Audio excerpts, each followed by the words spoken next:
Happy Monday, everyone, and welcome to Mental Health Monday on the 42 Social Club.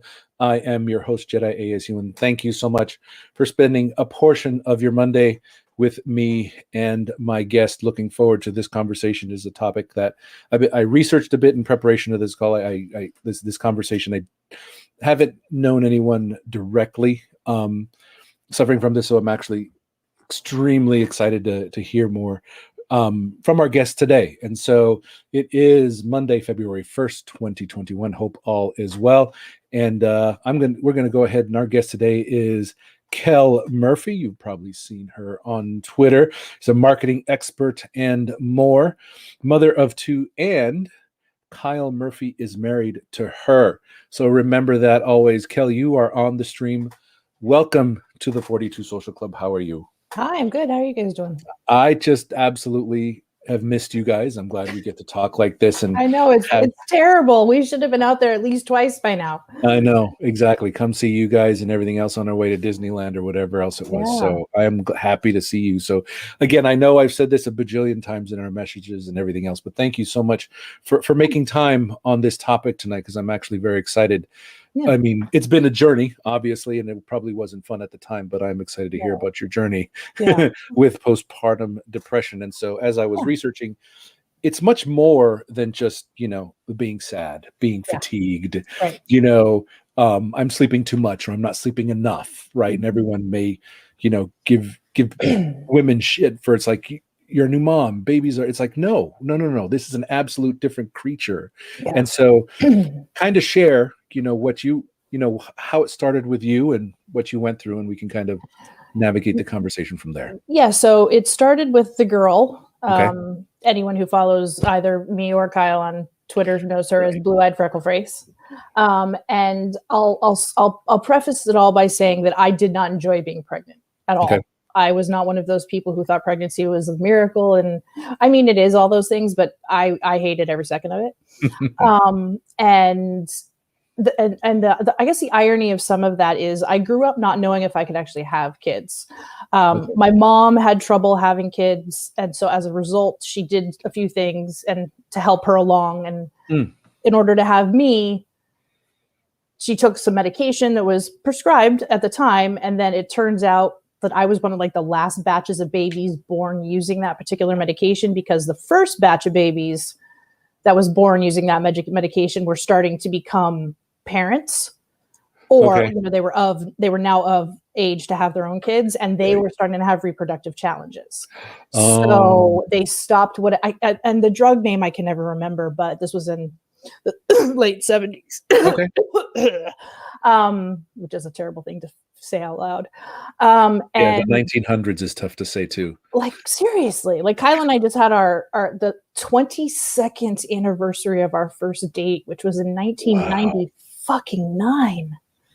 And I'm like, oh my God, we seriously got together in the 90s. That was a century, a decade, a millennia ago. Jesus Christmas. Exactly. But anyway, so I kind of grew up with that in the back of my head. I could have potentially challenges having a kid. Right. And then I lost my mom when I was in my late 20s. And I kind of went through this, do I want to have a kid without my mom? Because that's your thing. Your mom kind of helps you learn how to be a mom, right? And so then, we got married when we were in our late 20s. And so we were kind of at the tail end of our friends having kids. And so a lot of our friends have multiple kids by the time we got around to having our first. And we had the girl when I was 32. Okay. The pregnancy, as it was fairly uneventful. I didn't appreciate it or enjoy it at all, but it wasn't an issue. My water broke. I had her. She was a little jaundiced to start, which was very... as things go, fairly innocuous, but kind of terrified me. She was wrapped up in these blankets and all these hoses and crap attached to her for a day or two. Absolutely. And as a result, I kind of nursing her became a little bit of a challenge. And that's right, because she's all bundled up and everything. Yeah, right? And so just finding a way to comfortably hold her. And anyone who's met me or seen a picture of me, I'm fairly large chested to begin with, and then once your milk comes in, it becomes you're a caricature of a human. Friends jokingly would call me Jessica Rabbit. It was just one of those things. And so then, do you have back pain with that as well? Oh, it was agonizing. gosh. Still is sometimes, but it's just like all the things that, you know, again, it is a beautiful thing being able to bring life onto this planet, but still just like the things after that you just have it to just deal with. jacks up your body. I mean, I didn't sleep that well for a while. I had sciatica like crazy, you know, and so all of those things kind of start like gnawing at your psyche. You know, you think to yourself, like, I'm a woman, you know, I'm not a child, you know, I'm not in my 20s. I'm in my freaking 30s at this point. Like, I've established my life. I figured out how to exist as a human at this point, you know. Yes. Successful, you know, pretty successful as a job, have a husband I love, you know, all this sort of stuff. Absolutely. And, you know, and then you bring this kid into the world and it kind of goes a little sideways to start. And it's like, okay, well, we have to deal with the Billy blankets and the wrapping her and the trying to feed her. And I couldn't feed her and I couldn't figure out how to nurse her. And then you just get despondent and you're tired and you just write it off to the baby blues, right? It's like, oh, you know, you're coming down off this crazy adrenaline rush and all these hormones are flooding your system and it still doesn't go away. And then there's days where you sit there and you're like looking at your kid and you're alone. You know, Kyle, actually, when we had our daughter, she was born in May, early May. So he actually went back to school like a few days later. You know, he was fortunately around a lot, but he still had to go back to work for at least a few more weeks. Right. And I mean, I had some friends who were nearby. My sister, who lives up north in Ventura County, she came down a couple of times. She had already had a son, so she you were living in SoCal at this time, right? Yeah, we were where we are now. We're in Huntington, and it just was like, why am I not happier? And then it's like, okay, I'm just tired. Still not happy. Get some sleep. Oh, it's just because I can't take a shower every day. I just miss this, you know, and then you try to like kind of fill your life with the things that you thought you missed. Right.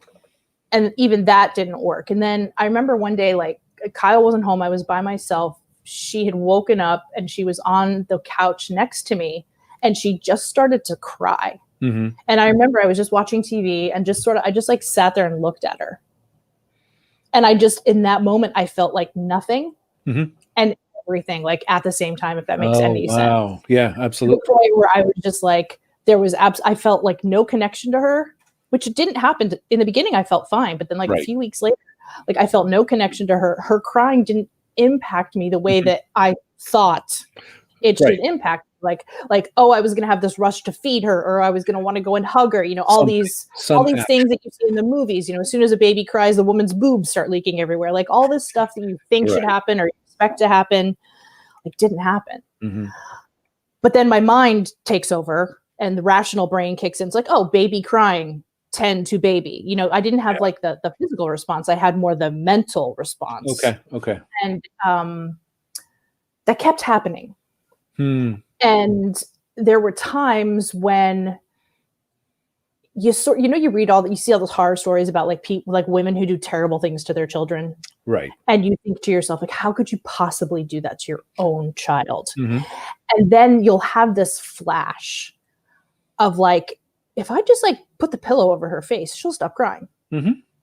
But being someone who doesn't have particularly significant mental health issues, I'm not one to follow through on something like that. But the fact that it like pops into your head for a split second, and then you think, and then when you come kind of in a more rational state of mind, you realize that those women who are probably had some mental health issues to begin with, who are then bombarded with the chaos of a baby. Right. It actually makes sense a little bit how come it happens as often as it does. Absolutely. Because before you have a kid, like you just look at that. I mean, just like any of us assholes before we have kids think, I would never do something like that, you know? Can I tell you how many devices are in this house that we just like hand to our kids to get them out of our hair? They have more than I do. Right. And I do this stuff for a living. Like, pick a device, go away, get away from me. So you kind of realize in that second, like how somebody could just like crack. And it just kept happening. Things like she would just cry and I'd just be like, just like you want to rationalize with like a 3-day-old. You're like, stop crying, like stop crying. Like she's not going to stop crying. Exactly. And then you have your checkups, and there was a couple of, they ask you, they give you a questionnaire, and it's sort of like a general well-being questionnaire. You know, some of it has to do with sort of the physical things that happen to your body after you have a kid. And then some of it has more to do with sort of just general well-being. How are you sleeping? How are you eating? Blah, blah, blah. And then they pepper in a couple of questions about how are you feeling about being a mom? How are you getting enough support at home? And, all these sorts of things. But then sort of your reptilian brain survival mode, I should behave like this, kicks in. Yeah, exactly. And you lie. Absolutely. And fortunately, I think most gynecologists are sort of hip to that bullshit, and they know that no one should be answering yes to some of those questions. Okay. That like there isn't really a way for you to be okay. Right. Like you shouldn't be, like, and that's okay. Yeah. And then my gynecologist, and I give her, she delivered both the kids. Okay. I give her a lot of credit because she called me out on it a few months, probably like 2 months later. Okay.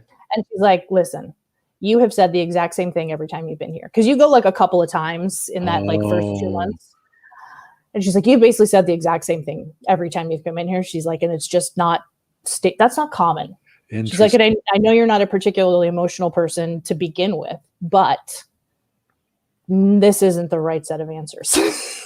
She's like, there actually is a wrong answer to these questions. And you have ticked the box that proves to us that something's wrong. That you are being consistently. Yeah. Like you're consistently too fine. Like no one's that fine. And I remember, and most people I know can attest to this. I'm not much of a crier. I just broke down and I was just like, I don't even know why I had a kid. Like, this is the worst decision I've ever made. How do you undo it? What do I do? Help me. And she's like, all right. She's like, there's a name for this. And she told me, and she's like, listen, it's called postpartum depression. It is, she's like, it's exceedingly common. She's like, it is, there's people who have like a touch of it. And then there's people who basically wind up being hospitalized because it's so severe. And nothing in your previous life, like even people who've had mental health challenges in their previous life may or may not experience it. Just because, like, say you have a history of like depression and anxiety does not mean that you're going to get postpartum. Oh, really? Okay. But people who've never experienced any of it absolutely could. Wow. There's no indicators. It's essentially, and I didn't, which is actually sort of an unusual thing for me. I didn't really look into it a lot. It was one of those things where I kind of just wanted to face it, accept it, fix it. And if I go into the research mode, I will delay all of that until I feel like I've learned enough. Okay. So I knew better than to trust my decision-making skills at that point. And she's like, listen, we're just going to put you on a very low dose of an antidepressant. Okay. Can't hurt the baby. Won't hurt the baby. It's not one of those things. There's a variety of them, and some are very severe and some are very, very limited. Right. The one that they put me on, it's been almost 12 years. I want to say was Lexapro. Okay. I think that's what they put me on. Super, super, super low dose. But she's like, just start taking this once a day, get some sleep, try to take a shower every day, come back in a month and tell me how you feel.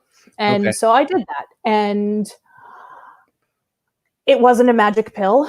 I think, anyone who's had experience with any kind of antidepressant or anti-anxiety medication knows that it generally takes a little bit, there's a little buildup, it takes some time to kind of like build up in your system before it actually starts having an impact. So I want to say she was probably about just under 3 months old. Okay. And I remember I woke up one day and it just felt better. Wow. I didn't feel despondent. I was excited about the day. Yeah. Not like anyone's excited to wake up in the morning, but it's like I didn't dread the day. But let's say I was more neutral about the day. Like I didn't dread the day. I had a hard time with maternity leave because I was on my own. I was on my own so much. Murph coached, so he was gone. Wow. Okay. So it was. I'm a people person. I talk to people. I'm in marketing. That's what I do, right? But being basically with this kid who doesn't talk back all day, every day, who half the time's attached to me. Oh, and that's another thing. So I had a lot of trouble nursing, a lot of trouble. Okay. Right. Start with. And that was the other thing that I felt like it was another failure, just another thing I couldn't do. So I kind of made a deal with myself. I was like, I will fight through this. And I will try to get her to like 6 weeks, and then fuck it. Right. No one has died because of formula, right? Exactly. I'm one of those, fed is best. I don't care how you feed your kid. Just feed it. Just Right, feed your right, kid. right. Like, I don't care how you do it, feed Exactly. your kid. Not I was hungry, it's not not nursed. My mom didn't nurse me, and I wound up being a very healthy, big, Many tall, have. strong woman, so Right. it seems fine. Fortunately, my husband knew somebody whose wife was actually a lactation consultant. Oh, wow. Yeah, I got real lucky in that respect. I'd only met her the one time. Yeah. But he talked to this person about it, and they like sent her to the house. She just arrived one day. Wow. And like Mary fucking Poppins, she came in, held the baby, got to know the baby a little bit, talked to me for a little bit, and then she was like, okay. And so basically she had me take off my shirt, and she touched me in ways that I tell you I still feel slightly violated. But she basically put that kid on my boob, moved everything around, and all of a sudden the girl ate like a champ. Mary freaking Poppins. I'm telling you, of Wow. boobs. She's the Mary Poppins of boobs. And it was a miracle. She sat with me for 2.5 hours. Literally, this is a woman I'd met one other time. Right. One other time. I mean, she was lovely. I knew all of her children, but I'd never really spent any time with her before. Huh. And then, gave me a bunch of tips, a couple of little quick brochures to read, and her phone number. And I just remember she left, and I was like, holy crap, I can feed my kid without like agony, crying, bleeding, bite, Also, the problem was she was getting to the point where her jaw was getting really strong, and she was so desperate to like latch on that she would like bite, which is not how you're supposed to do it, which I didn't know, because of course, how do you know that? And then she came by again a couple weeks later just to check, and everything like went smooth. But that had started to, from just like everything was fine. Wow. Like that was just another thing where I was just like, I can't even feed my own kid. Yeah. Like, fuck. I planned on it. And I was like, okay, I'll give myself 6 weeks. And then as it started getting better, I was like, okay, another month. Okay, another month. Oh, well, I'm about to go back to work. I'll stop. But it just started becoming simple. And so after everything kind of fell into place, it got easier. Mm-hmm. And then I was able to, so she kind of, fortunately, she sort of self-weaned, like right around like 9.5 months, she was kind of over it. She was a pretty hungry kid. And I mean, I had started like kind of just like less and less and less. And then I would just pump to make up the difference. And so fortunately, so she kind of kicked it off on her own right around the 9.5 month mark, I want to say. And I was able to pump until she was a year. And then, so she had a bottle of breast milk at least once a day until she was a year old. And I felt like I had like won the lottery. Absolutely. Because I had tried for 6 weeks and I made it till she was about a year old. And that was, again, as we were pre-gaming, right? I was sharing that with you, right? It's like another thing that compounded the awful feelings, right? Especially, we were talking about this, how Mrs. Jedi ASU would get heat because, are you nursing? Why aren't you? And this and that. And all that nonsense. I mean, there's certain, like when you go to the hospital, they are, and the hospital that we went to, and I'm not going to name check them, but honestly, it's one of the best hospitals in Southern California. Okay. They have like, it's gorgeous. It like looks out at the ocean. I mean, I gave birth in like an oceanfront room. It's ridiculous. Anyone who's from here is going to know exactly what the hospital I'm talking about, but like a pacifier, no. Oh, really? The only reason that I got away with formula to start is because she was jaundice, and the way that you work out the jaundice is you put them in those UV blankets. Yep, the billies. But they have to pee and poop a lot. Yeah. And in order to do that, they have to eat a lot. So I was able to like here, let's make sure she's getting enough. And they would provide me with these little like formula. These like it's like we can like feed a deer that's like rescued from a forest fire or something. It looks exactly like that. And so they like sent me home with a bunch of those and stuff like that too. Right. So you just sort of, but they give you a rash of shit about it. They do. This is a temporary fix. Rest is best. And honestly, to this day, I say, fuck you people. Breast is an option. And if it works out, fantastic. And if it doesn't, it doesn't. I mean, it's people who, I've known people who just can't nurse. I know people who've had boob jobs and can't nurse. I have a friend who had breast cancer, can't nurse. You know what? She was able to have her kid, but she doesn't have any boobs. Exactly. So screw you. Exactly. That's actually fascinating. It's like, so it's not if you have an implant, it doesn't produce, or just the friend who I had who had that was the challenge for her. Plenty of interesting? people I know who have boob jobs have nursed their kids. Oh, But okay. a friend of mine who did, the way that she had hers, whatever happened, it just Oh, precluded her from being able to. okay. But there could be a million reasons. Like I have a friend who just didn't produce any milk ever, not once. Wow. Nothing happened. But again, But that's again biology. That's not society. And it's like, but part of me wants to be like, okay, well, what about like adoption?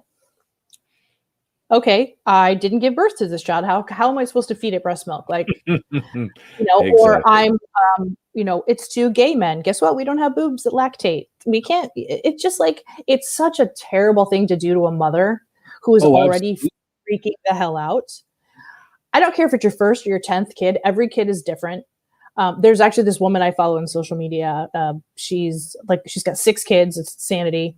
And it seems like the last couple have been like surprises. And I just keep, a part of me wants to be like, you can stop that. Yes, you can. But I mean, they have a terrific family. Like he's, they're very well off. Like he's a dentist. She does this whole social media thing. So she seems like she's making a decent living, but she's just like, I've had 6 kids and every single one of them has been exactly different. Interesting. Yeah. The only thing similar between them is that they're all exactly different. And right. Kids, you think there's got to be something similar, right? At least 2 have got to be the same. And she said every kid has been different. And so Padawan 2 and 3 are twins, and they were completely different. Yeah, well, and then that happened with the boy child. So basically after a few months with the girl, everything, the medication helped. And then after about 4 months, I went back to work. Okay. And that was always the plan. I had never had any designs on being a stay-at-home mom ever. We were very fortunate. We had someone who was a nanny for us. Oh, right on. Yeah, it's someone that Kyle went to high school with, who cool. Sort of essentially it was just like a third kid for her, because our kids are, her youngest is 3 years older than our girl and 3. So we have 3. Right. We always know exactly how old everybody is because they're all 3 years apart. Exactly. So she had a 3-year-old and a 6-year-old, and then she had the baby. Got it. And the funniest part about that is she's Chinese and Hawaiian. And my children, as indicated, are blonde. Blonde hair, blue eyes, right? Well, so is her husband. So she has a very, very Caucasian, like Anglo husband, like blonde hair, blue eyes, tall, thin. And she's this tiny little, like dark-skinned, half Asian, half Chinese, or half Hawaiian. She's a tiny little thing. So she'd like have my kids with her and go like meet her husband, who she would like then kiss on the cheek or whatever. And people would see like him and the baby who matches him, and then her. And she even used to call me. She's like, "Oh, we went out to lunch today, and you should have seen the looks we were getting." Exactly. And I always thought that was like the funniest thing. It was like, is that the nanny, or is he having an affair with the nanny, or is that like an adopted baby? Like no one could ever figure out what was going on. That's so cool. I love that story because when I would go out when Padawan 1 was first born, she was about as fair skinned as you, and so everyone was looking at me. It's like, okay, what happened here? So, yeah. Well, I have blonde hair, blue hair. I have blonde hair, blue eyed children, and I'm dark hair and dark eyes. I'm pretty sure people thought I stole them. They walk next to Kyle, and they're like his clone. They're like, oh, okay. Yeah, I mean, I think the girl looks more like me now, but when she was born, not even a little. Gotcha. I gotcha. Yeah. So that kind of worked out, and then it's just one of those things you kind of have to keep track of. Okay.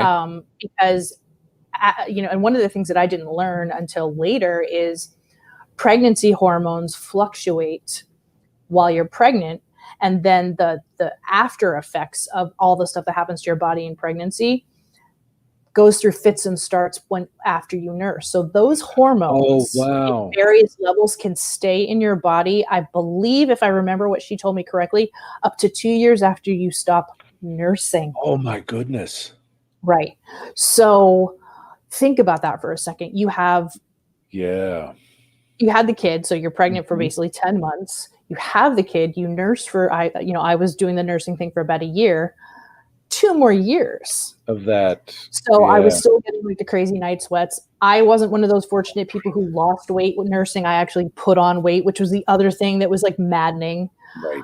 You see everything in the movie and it's like, oh, I nursed till the kid's 5 because, I just wanted to stay skinny, and that was not my experience. Wasn't it? Oh I man. was like mad at my doctor. Like I remember going once when the baby, when the baby was about 6 months old, and being like, "What the fuck?" Like, I've nursed this kid since I pulled it off. I managed to get this kid fed, and I'm fatter now. Yeah, Jedi ASU was the same way. She was like, "What the hell?"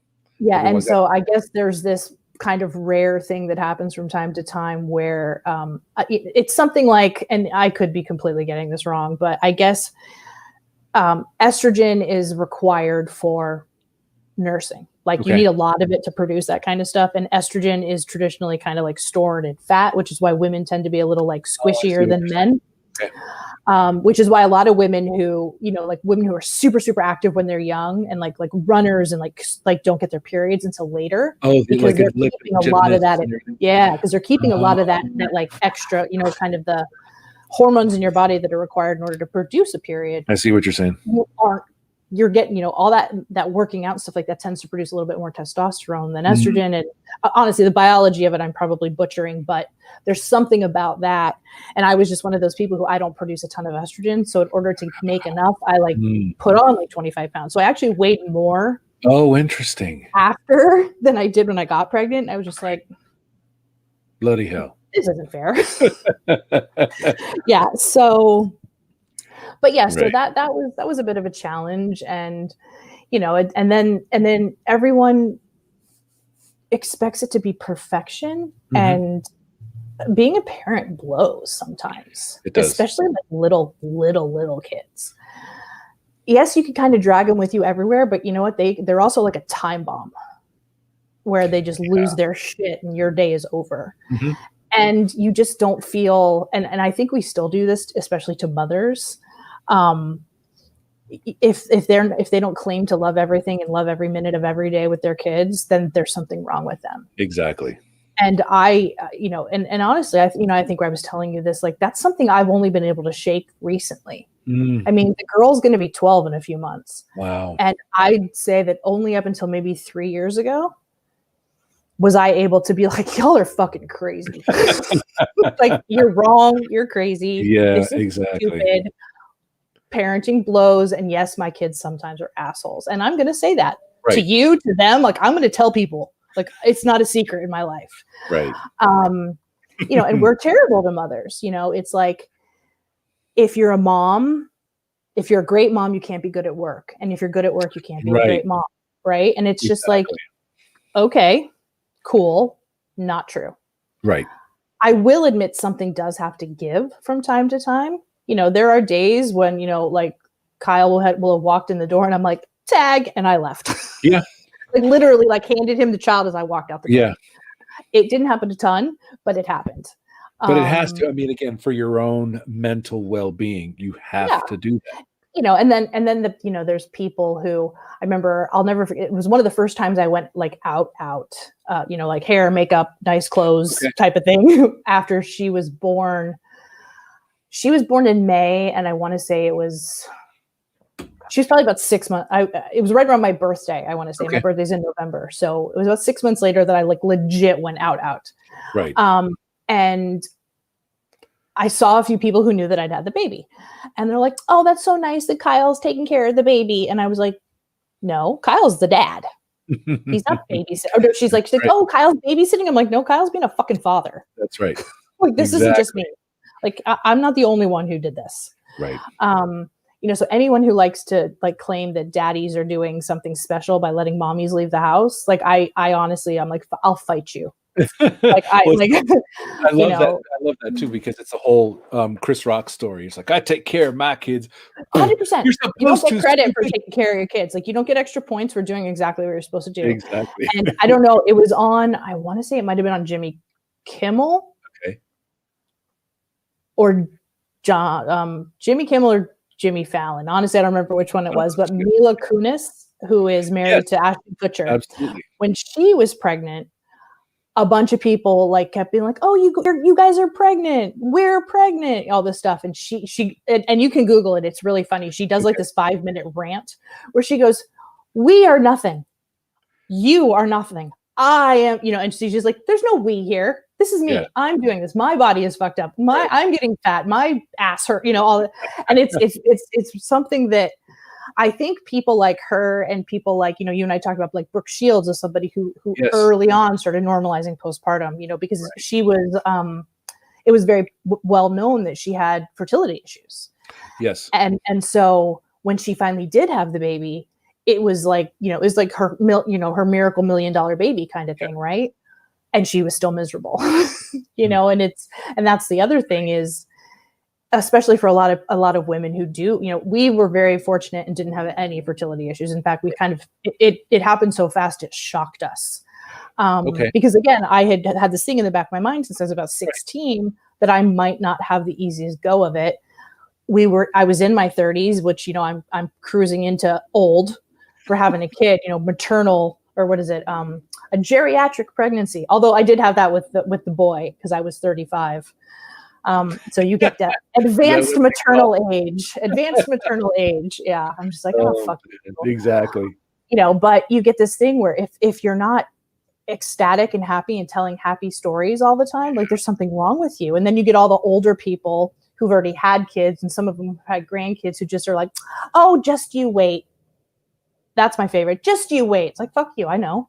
And then the other one is, oh, well, enjoy it while it lasts, because eventually they're going to be gone. I'm like, isn't that the point? Like, aren't we supposed to like raise them up and kick them out? Like, they want to be away from us. It's like, give me a break. Like, you're supposed to get them ready to not need you anymore.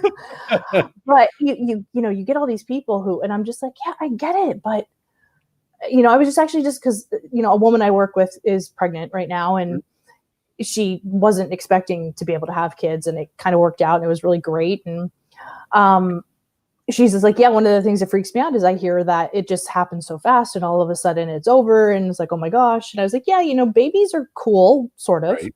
Like, but it's really cool when you can like give your kid $10 and tell her to go walk to the store and go get rice because you ran out. Like, that's cool. Exactly.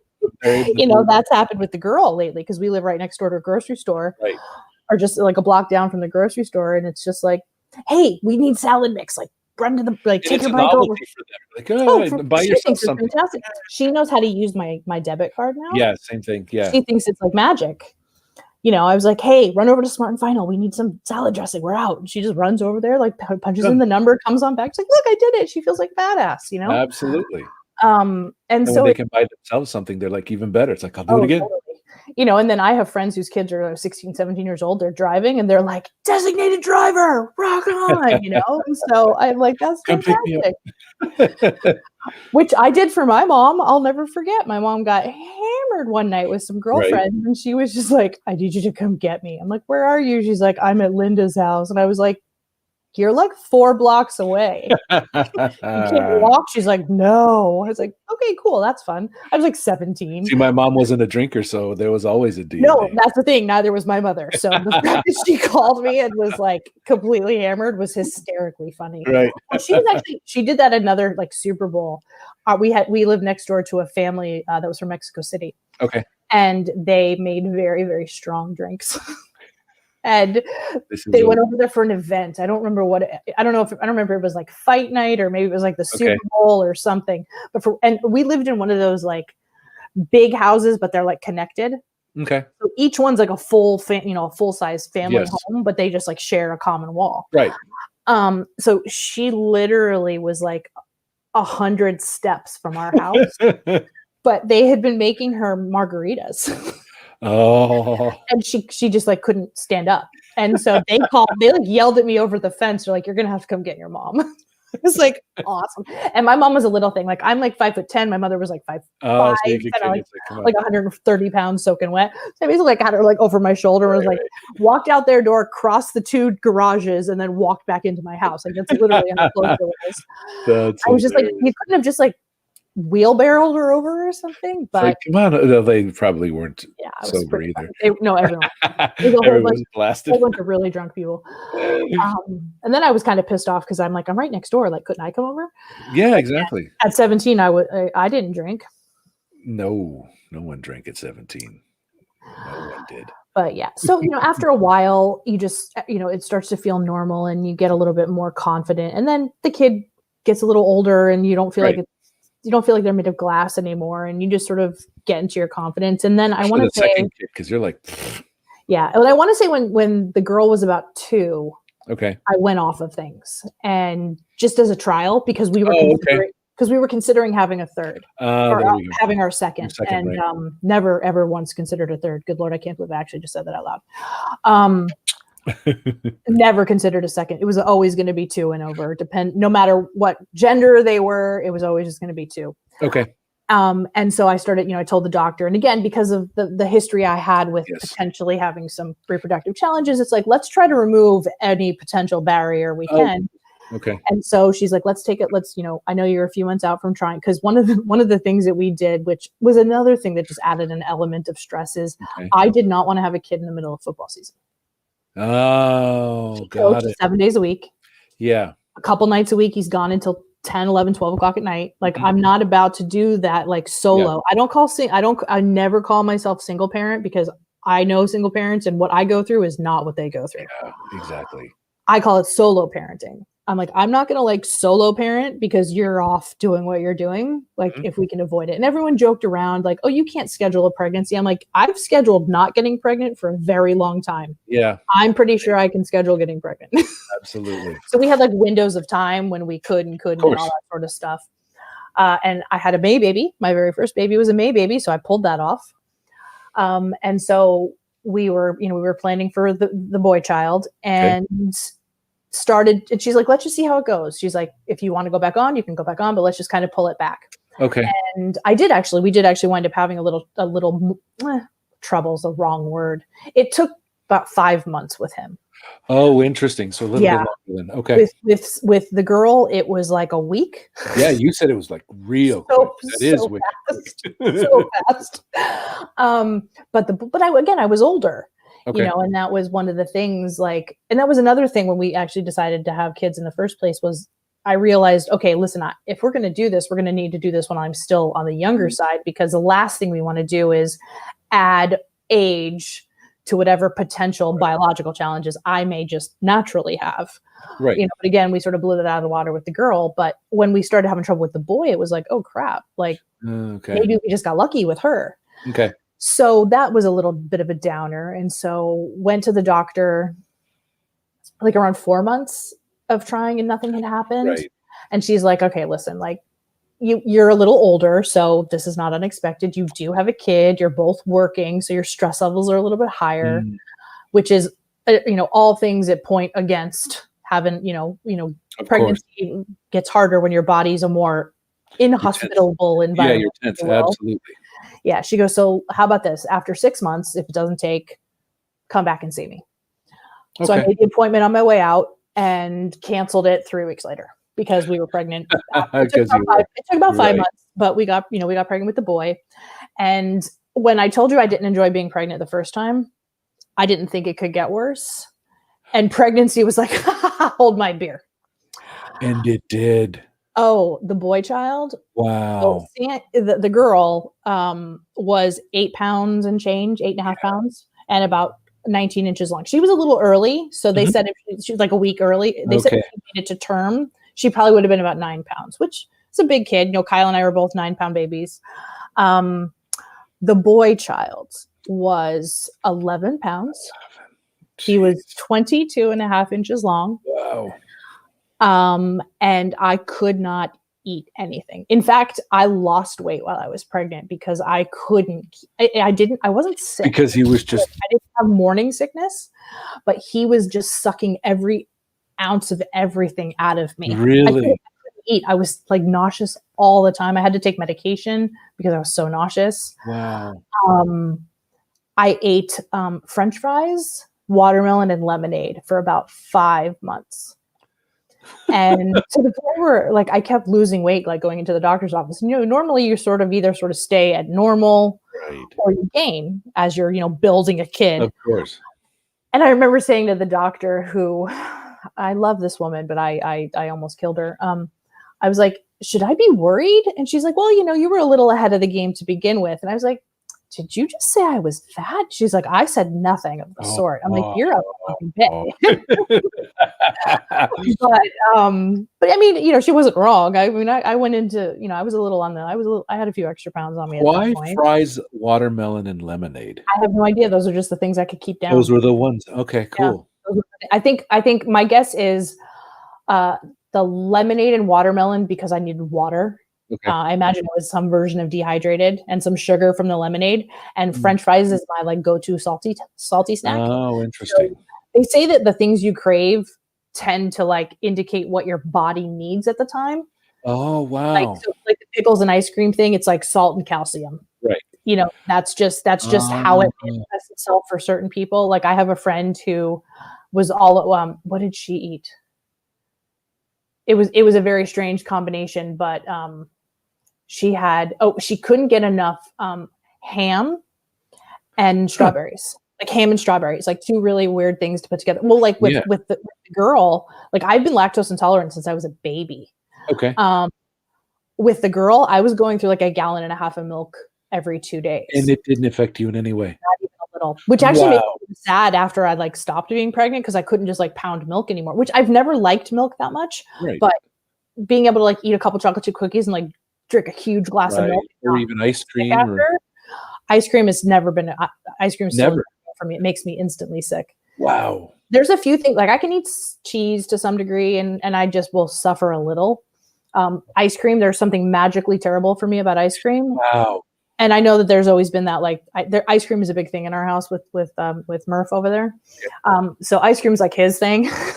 Although I found the coconut milk and the almond milk ice creams, which are that's cool. Non-dairy versions of ice cream. So I actually just got because I had some work done on my mouth. So having something cold, I found some non-dairy Ben & Jerry's ice cream and it's been delightful. Oh, that's excellent. That's wild though. Just brilliant so how the female body and the hormones is just. Yeah. Your body needs something and it manifests itself in, so a girlfriend of mine was mad for cucumbers. Cucumbers are very heavy in water. So it's possible that she was just super dehydrated. So I think that's what it was. But what's crazy though, is again, having never been a milk drinker, going through that much milk was driving him insane because milk was his thing. He would have a couple of huge bowls of cereal in the morning and we were just constantly out of milk to the point where we were just the two of us, because the girl, I don't even think, I guess she was probably drinking milk at that point, but we were going to coffee. Oh, no, this was with her. No, she wasn't even born yet. So just the two of us were going through 2 gallons of milk every 3 days. Whoa. Because I would legitimately just chug glasses of milk. Going with that. Wow. Yeah, but that wasn't the case with the boy. So I had him and going into it. So he was really big and he messed up my back and he messed up my hip and giving birth to him, I compressed a vertebrae. That's a hell of a story too. One of the things you mentioned while we were pre-gaming is that you took some steps to prevent kind of the postpartum before. Yeah. So I was just about to say, Sorry. No, it's okay. So as I came into my 6th or 7th month, I was starting to get super, super uncomfortable. He had been measuring gigantic, almost out the door. I looked 6 months pregnant by the time I was 2 months pregnant. I couldn't hide being pregnant with him. I was huge. And I'm solid. I got, decent sized shoulders. I'm 5'10". I carry kids well. Right. I look like a circus freak. Wow. And so she even said, she's like, listen, there's a lot going on here. She's like, and he's doing, he's growing at a clip and this is probably going to start getting real uncomfortable real fast. And she's like, I really hate for any of that stuff to kick in again. She's like, so next month. So this was my 7th month appointment. I want to say, she's like, so next month, I want you to think about it for the next few weeks. And I want to talk about maybe starting you on a very low dose antidepressant just to kind of stave it off. And I was just like, okay, but the baby, you get a little weird about, should I take anything, stuff like that. And that's why the 8th month was kind of important because by then the majority of the neurological systems and the, sort of the house is wired. Oh, okay.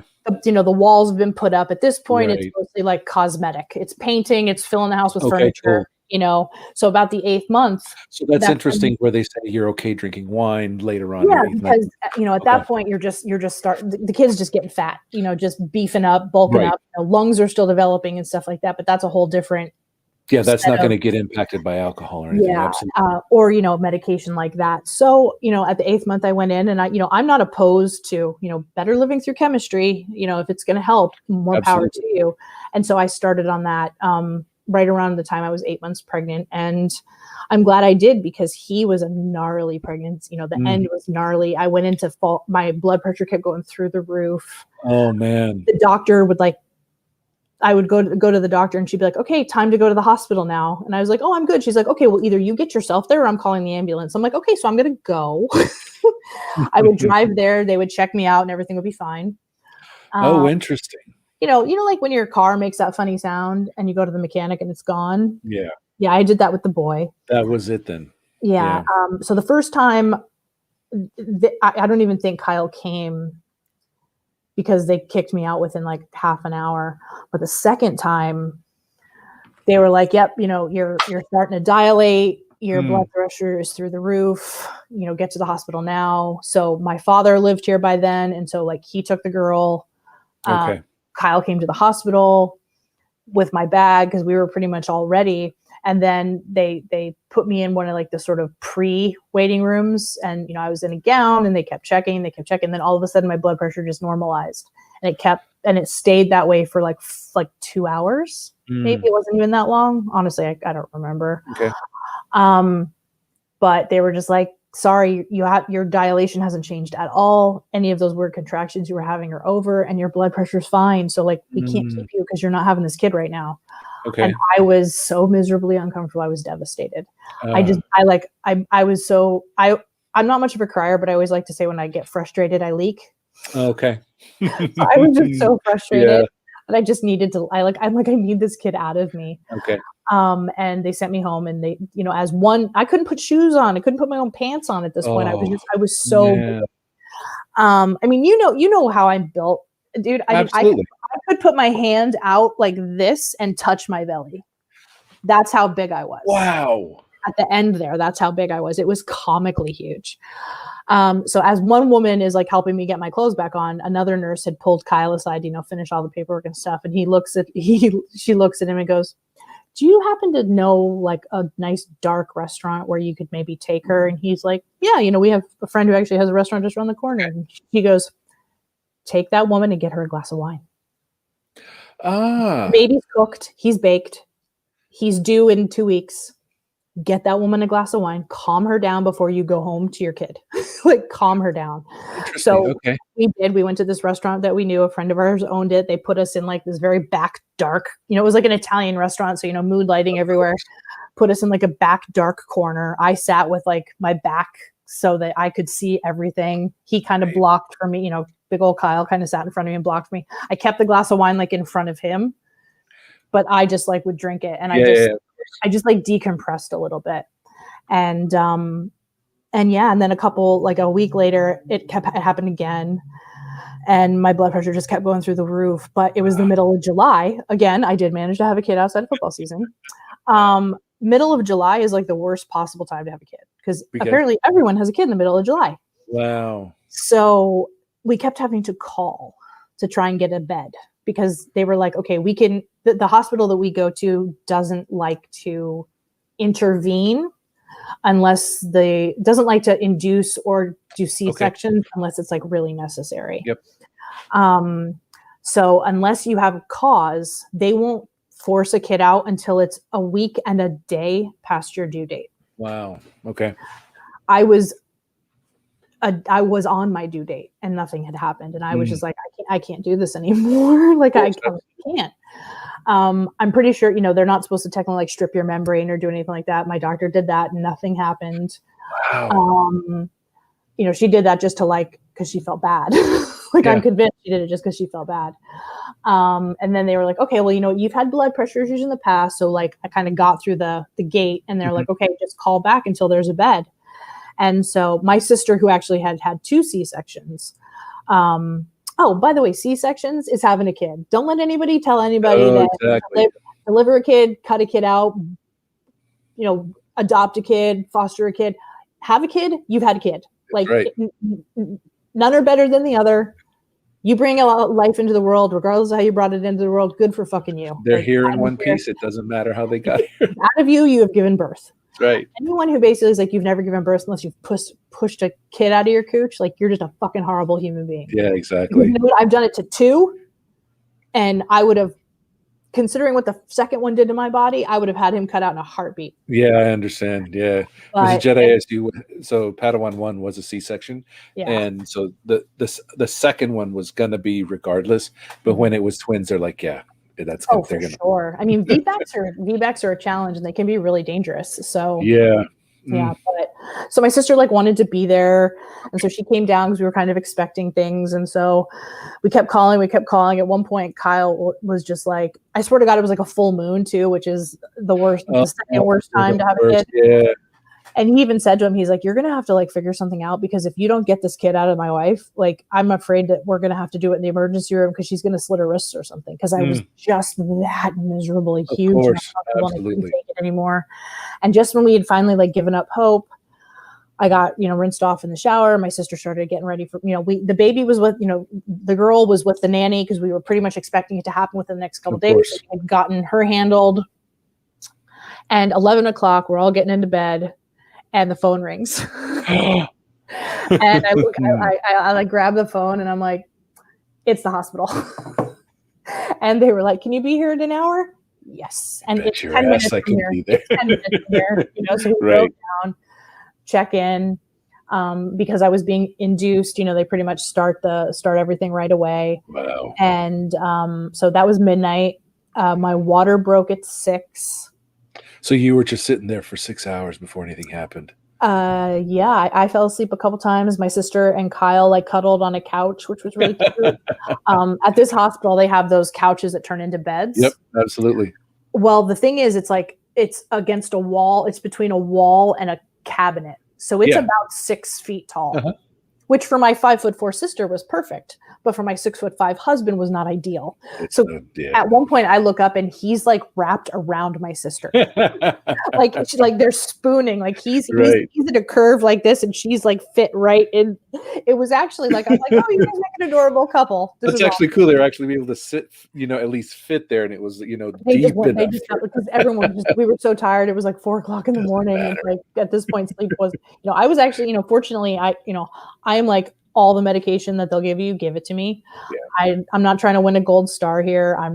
I don't love getting a friggin' epidural in the center of my back. It's not the most fun I've ever had. But the idea of pushing out this kid so about a week before he was born, we had a final ultrasound, because when you're a little older, they give you more tests anyway. Absolutely. And then because they knew he was above average, I got even a couple extra.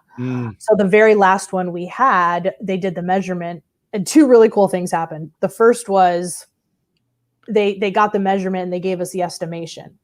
And they're like, well, right now he's estimating to be somewhere in the 9.5 pound range, but that could be off by 20% either way. Okay.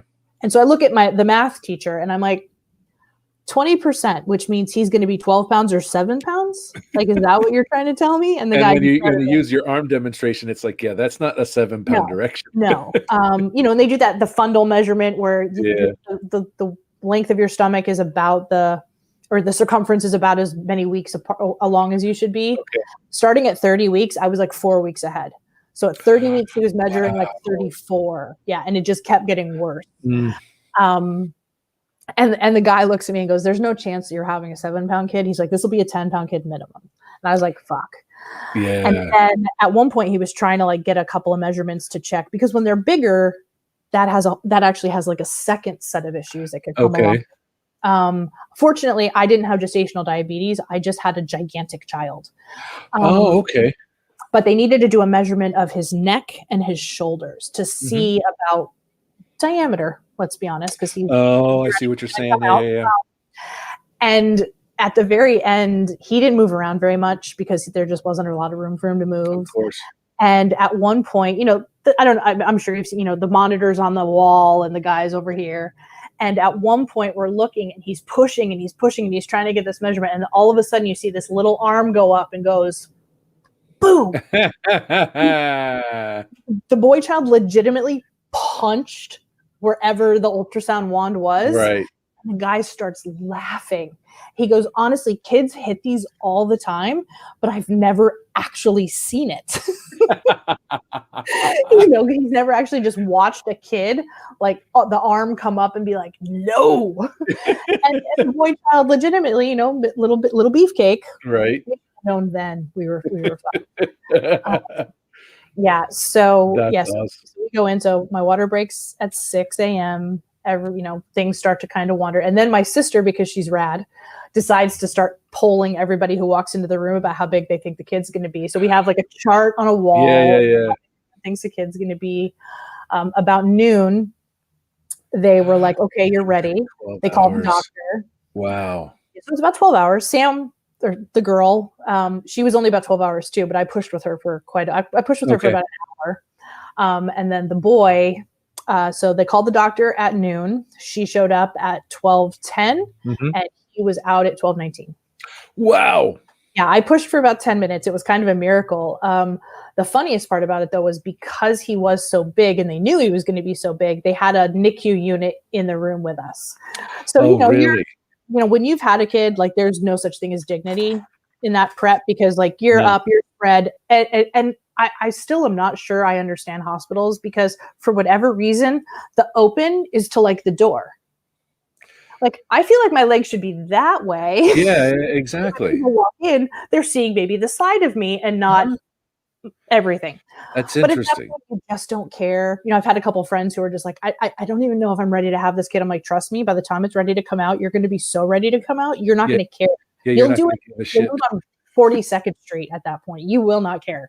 Exactly. You're just get this thing out of me. So there was actually a NICU unit in there waiting because there's the odd chance that they have to do this like, and I don't know the whole science behind it, but they can kind of do this like shoulder dislocation thing. Oh yes, I've heard of that. Yeah, and apparently if they have to do that, I can't even imagine. But they're all Gumby at that point anyway. So I mean, I guess if you're going to do it, the first day of life is probably the best one. But when that happens, however, they kind of like they take the kid and they have to rush them off to get them kind of put back together. But I'll never forget. And so my sister's on one side of me. So this is also an important part of the story. So she's 5'4". Yep. Kyle is 6'5". My dad was there because he happened to just be visiting, but he got sent to like the wall. Okay. So I don't care where you sit, Dad, as long as you're behind me. Yeah, exactly. He had my camera and he took a bunch of pictures, which is super cool. Because he wasn't there for when my girl was born. Okay. He wasn't there for my sister's kids because he didn't live here. Oh, okay. So he lived here for when the boy was born. So it was really cool for him. Cool. But because he was so big and they realized there was one point where I'm pushing and I got him to a point apparently, which was like, cool, he's going to come out. Whatever happened, and I'm still not sure of it, the doctor made some kind of signal and there was a bunch of people like right over there. They all just like turned and walked out at the same time. And I just remember being like, wait, what just happened? Like the room just like the people, because there was like 10 people in the room, like just like disappeared by half. And I didn't know what had happened, but the doctor was like, nope, everything's fine. Well, then they needed to like get me up just so I could be in a little bit more of a squat position, but my legs were dead because I'd had an epidural. So my sister and Kyle kind of hitched me up, but I think because of the discrepancy in their size, I didn't get like totally square. And I do remember, and it took me a while to remember this, I got like this crazy burning sensation, like the last couple of pushes before he was out. And then it was over and he was fine. And the doctor, I had to have an episiotomy just to make sure he got out without completely destroying. Really? It was a tiny one as they go. It was very tiny. It was only like 2 stitches worth, but, oh, really? Okay. That was Mrs. Jedi ASU's fear too with the twins. She was like, yeah, I just didn't want to rip. Yeah. Although there are people who say that the natural rip is easier to heal from, but I'm like, I don't see how. It's a rip is ew, like I just know. So then that's how you dislocated it. That's how I blew my neck. So they got him out. My sister actually cut the cord. Really? Okay. Yeah. That really wasn't Kyle's thing. They took him, they weighed him, and they were like 11.1, and the whole room just looked at this, including me, look at the scale, and I was like, seriously? She's like, I did it twice just to make sure. Yeah, just to make sure. And I looked at the doctor, who, you know, is in between my knees at this point, like fixing everything down there. And part of me was just like, honestly, I almost want to have a third kid just so you'll listen to me next time. You know, because she sort of didn't pay attention, because I'm like, this kid's huge. It's fine. It'll be fine. You'll be fine. But I mean, she was right, of course. But still. But yeah, so he was just a beast. He, you know, that's how my sister nicknamed him Beefcake in the hospital, which is where that came from. Because he was like a squishy little, he looked like a prize fighter. His face was like purple, like he'd just been like beat up. And yeah, he was just this like squishy butterball chunko of a kid who was almost 2 feet long. Yeah. Wild. So, and then, you know, and it was uncomfortable, and my body was a mess for a couple of days. I didn't walk very well for a while. Absolutely. How long did they keep you in the hospital? 2 days. What was it? Oh, wow. Okay. The two. If anyone here is pregnant or considering becoming pregnant, the diaper full of ice, take it, use it, you'll appreciate it. It helps immensely. Okay. And, you know, it's one of those things where, you know, you're not really allowed to leave until you can like get things moving down there again. And, you know, peeing over an episiotomy is not something I would recommend. It hurts like a bitch. And, yeah, and then doing the other stuff. Oh, for fuck's sake. The boy child is almost 9, and I still remember how bad that hurt. Oh, I can imagine. Yeah, all those people go, oh, it's a pain you forget. No, I was drugged as much as I could be drugged for both of them, and I still remember. Exactly. But yeah, so with him, it was a little bit easier. I didn't feel as crazy. I felt like, and I think part of it also was I'd already had a kid.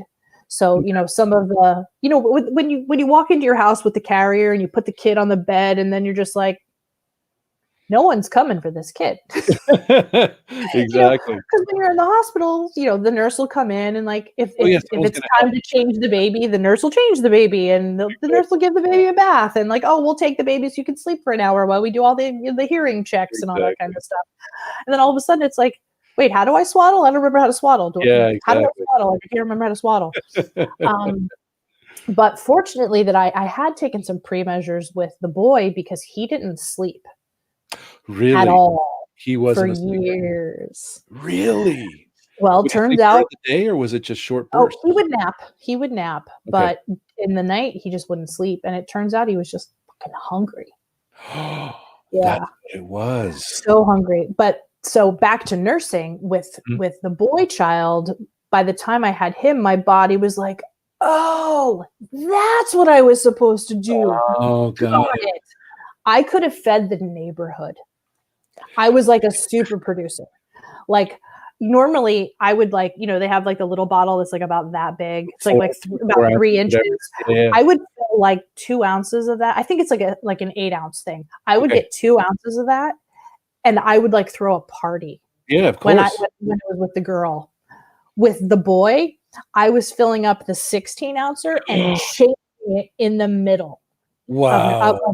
Like, I was producing so much, but he was eating so much. Like, I would nurse him for 20 minutes and then he would have like a 3-ounce bottle when he was like 3 months old.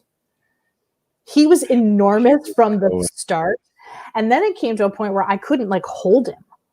Like, I couldn't get comfortable. You know, my boobs were huge. I couldn't flat space to like stretch out. So what was happening was, poor Kyle, I mean, honestly, he was more like the mom than I was at that point, because he would get up with him. He would feed him, because I would just like prepare a bottle and hand it to him. Right. And then we'd make him a formula bottle and he'd feed him on that. And then he would just fall, you know, he'd wrap him up on his big chest and just like fall asleep on the rocker. More often than not, right. He slept on the rocker with the baby on his chest. Right. Because I just couldn't, like, and then he got so heavy, I couldn't even get him out of the crib. Wow. So, and he didn't sleep. There came a point where we had him like downstairs. Okay. downstairs with the hood vent fan. Okay. The stove, because it was so like loud white noise. We would rock him to sleep in front of that. And that would get him. That would do the trick. I would finally put him to sleep. We had a bassinet that we actually put downstairs and put him next to that thing, and he would sleep downstairs alone without us, and we would go upstairs. We had the girl sleep on the floor in our room because they shared a room. She couldn't sleep. Poor little like 3-year-old was like had like dark circles under her eyes because she was getting woken up like 4 times a night. And again, because it was just he was hungry. He was hungry. Wow. So when we finally kind of like got that sorted out, I mean, he still didn't sleep until he was 2.5. Literally didn't sleep till the night solidly until he was 2.5. But we had it scheduled so we could all at least sleep for about 4 hours. However, here's one of those things that like, this is one of my like men suck flags. The sleeping through the night is considered 4 to 5 hours, and some male doctor back in like the 1860s decided that that was the marker for being called sleeping through the night. If that had been a woman, sleeping through the night wouldn't have been a thing until like 10 hours and everyone feels good. But who just got to leave in the morning, didn't have to deal with the fallout of that. It was like, oh, 4 hours is plenty for you, right? See, that's why I always took the 3, because again, all the Padawans were midnight 3-6 eaters, right? And through that over, so I would always take the 3 a.m. because I would always take the overnight. You know, the Jedi would do the midnight, the 6, but I was like, I sleep like a rock anyway, and I can fall asleep real quick. So I'm like, I'll take the 3. You know, this way she got that 6-hour run, and then I would be because it didn't phase me. Yeah, he would. Kyle would do like he would do the 2. Okay. Because if it was anywhere past like 3 or 4, he couldn't go back to sleep, and then he'd be up, and then he'd be up. So if it was between 1 and 2, he would take it. But if it was any after that, like I would get up and do it. Got it. But fortunately, the boy was born in the summer, and he was around more. He just had football to deal with, so it was a little bit easier. But it was still brutal. So yeah, so being already medicated and then going into like not sleeping. I'm glad I did it, and I would do it. If you were I would do it again. And I mean, it was hard because my body in this thing, that the challenge the mental challenge that I had to kind of overcome was the fact that my body hurt so bad. Yeah. To the point where when he was a couple of months old, one morning I woke up and I couldn't move. No. And my neck hurt so bad that if I moved, like I woke up screaming. Like I woke myself up screaming, and Kyla came running upstairs. He's like, "Oh my God, what the fuck's going on?" You know, he's getting ready to go to school, take the baby and the girl back to where they need to go. I was working at the time at this point. And so it was one of those things where I just couldn't move. And so I'm like, well, I need to stand up. And so what I had him do was he basically just like yanked as hard as he could. And I screamed the entire way to like standing position. And then I stayed like that. And I just didn't lay back down. So he took the kids, dropped them off where they needed to be dropped off. And I just sort of sat as still as I could. Like I kind of got like into a squat position on the edge of a chair. Okay. Called the doctor and was like, something's happened. And the nanny actually came and got me with the boy. The girl was in preschool at the point. Okay. She came and got me, took me to the doctor. The doctor figured out what was going on. I'd blown a vertebrae in my neck, and gave me a pain, like a shot. Gave me a prescription for some pain medication, then set me up to go get an x-ray. Okay. And so my nanny, who honestly to this day, like I adore her, took me to the doctor, took me home, went and got my prescription filled, brought my prescription back, all while she's got my son, you know. A couple days later, I went and I got an x-ray, and they're like, "Oh yeah, you have a cervical compression." And I was like, "Oh, cool."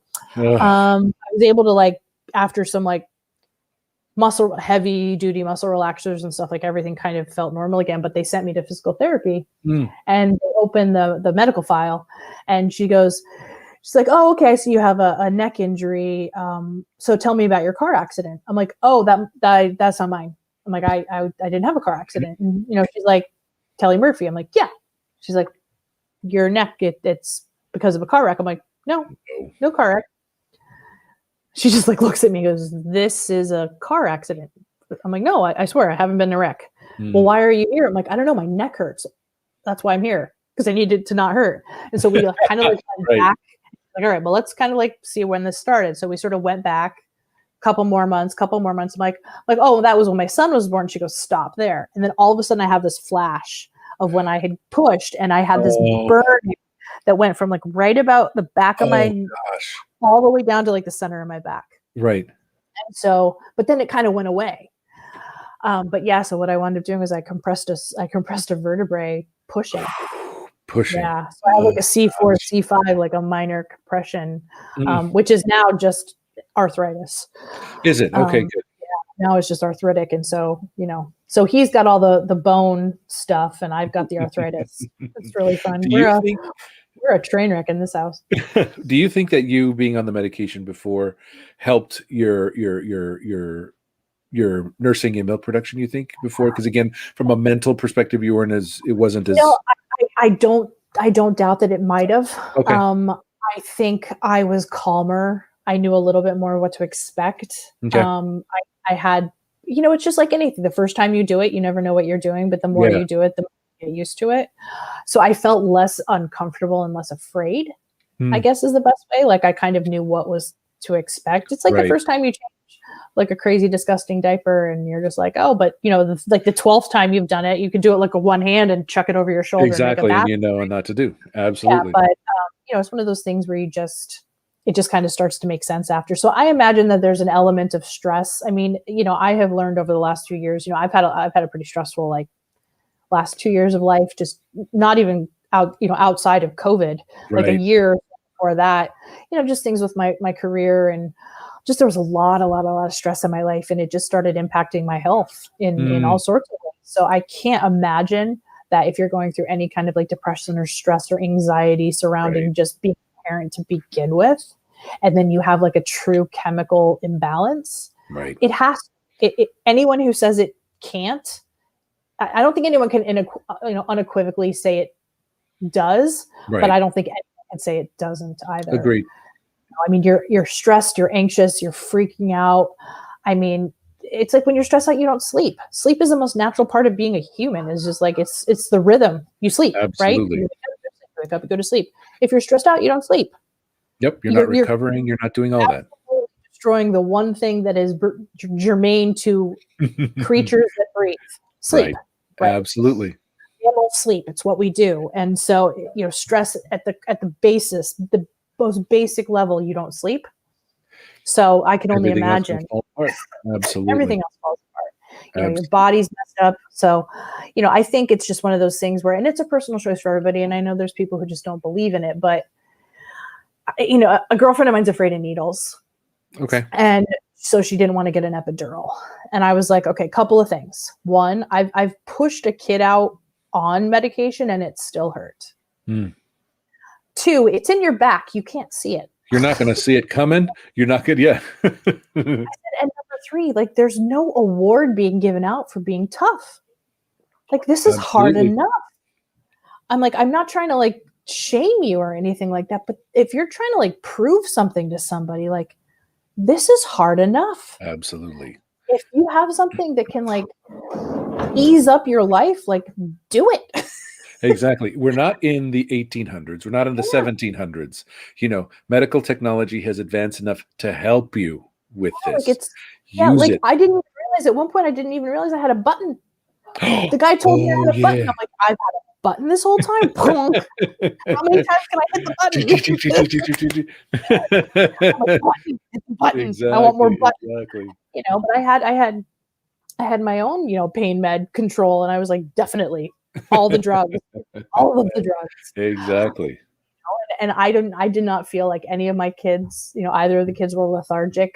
I mean, they both screamed their bloody fucking little heads off the first couple of hours of life. Absolutely. And then, and they both slept fine to start. And, I mean, we actually had a scare with the boy.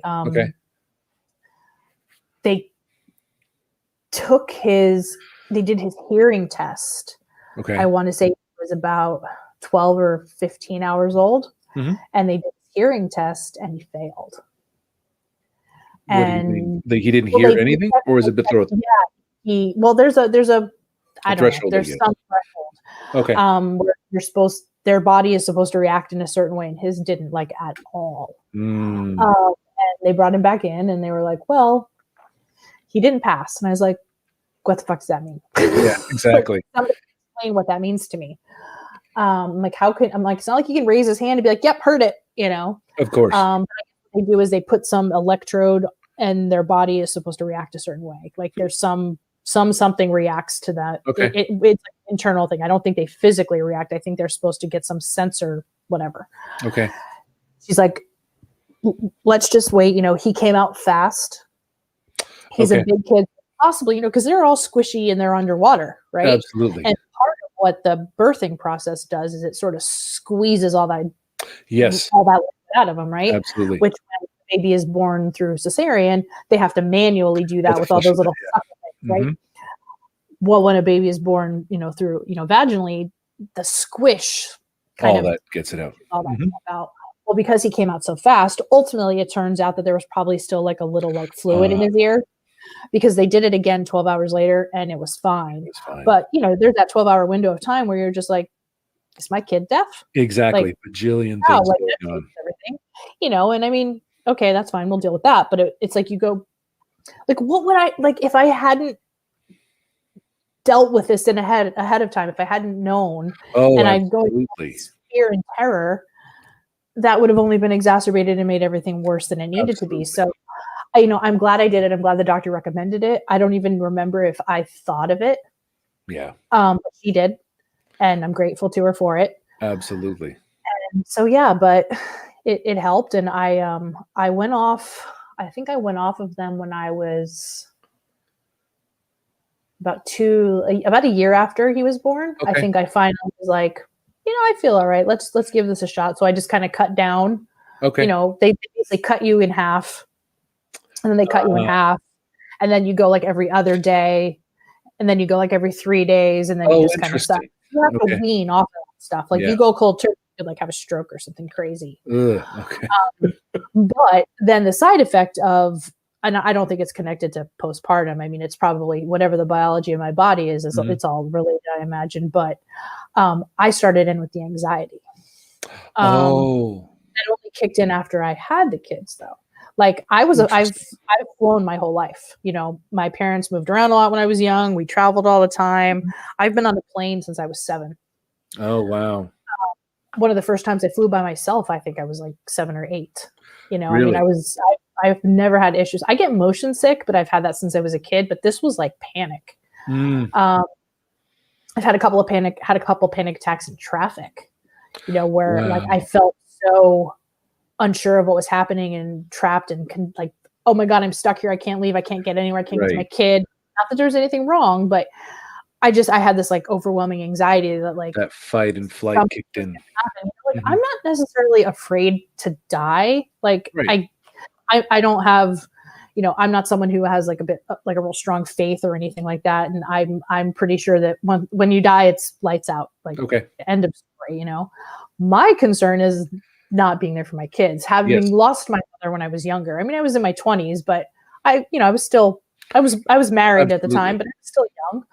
You're not supposed to lose your parents until they're 100. I lost mine when she was 52. Wow.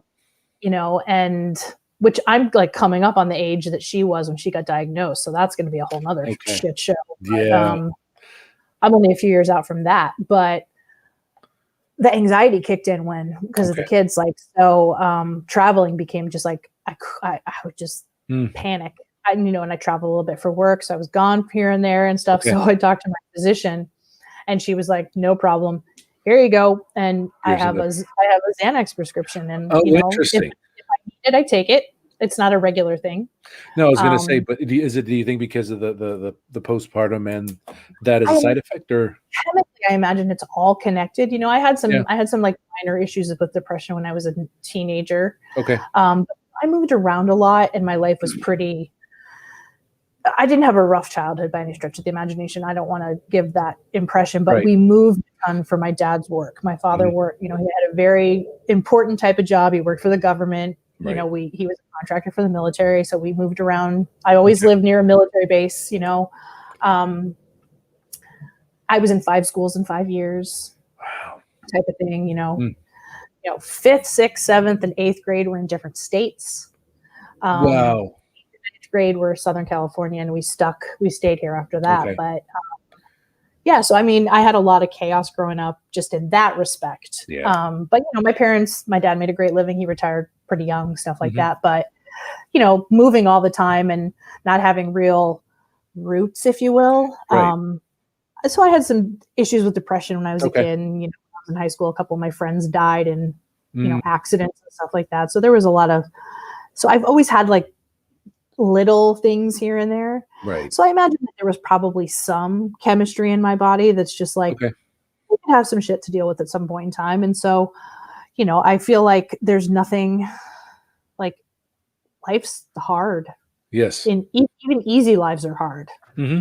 I mean, when it comes down to it, the life that, we live here, we have, pretty good kids. I mean, they drive us fucking crazy, but they're pretty good kids when it comes down to it. They're healthy. We're pretty much, other than the fact that we keep, carving out joints on Kyle, placing body parts on Right. him. I've had a few things, health issues here and there, but nothing that's deadly or life altering. Our lives are okay, even through COVID. I mean, I lost a job, but I got another one pretty quick. Absolutely. I make a good living. He makes a good living. We bought a house near the beach. I mean, life isn't that. I mean, there's people who like struggle, and Right.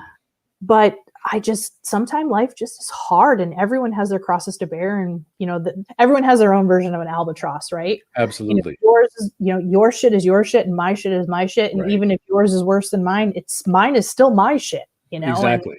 And I try really hard, especially with the kids, to be like, listen, there's always someone who's going to have it better, and there's always someone who's going to have it worse. Right. Just respect what you're going through, be kind to others going through what they're going through, and just leave it at that. Right. And so just taking the time to realize that everyone has their thing and they need to deal with it in the way that they deal with it, as long as it's not really hurting anybody. Right.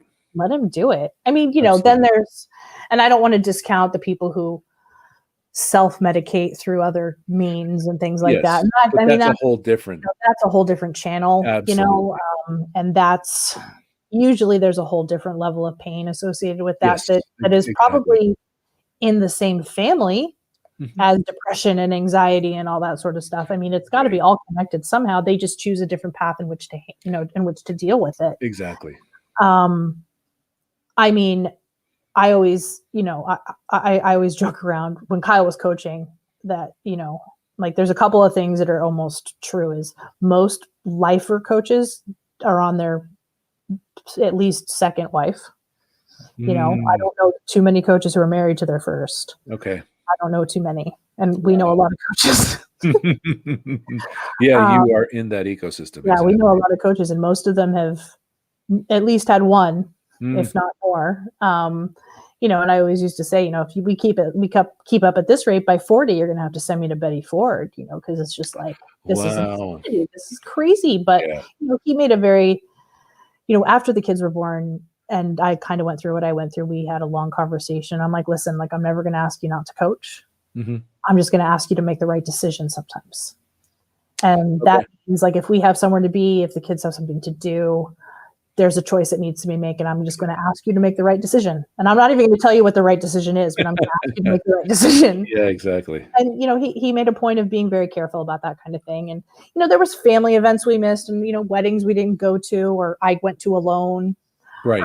Stuff like that. But when it came down to it, like, I'm going to be late because she's got an event, or I'm going to be late because he's got a game, or I'm going to miss because this is happening, and ultimately it did kind of work out because he realized that he was going to go down a different coaching path. And that's where the stuff he's doing now with the offensive line is gone, because he gets the best of both worlds. Absolutely. He gets to coach the people he wants to coach, with people who want to be there, with parents who want to be there.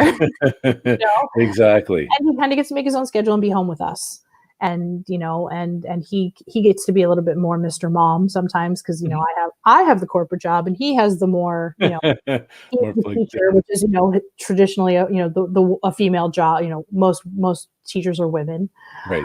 He's around a little bit more.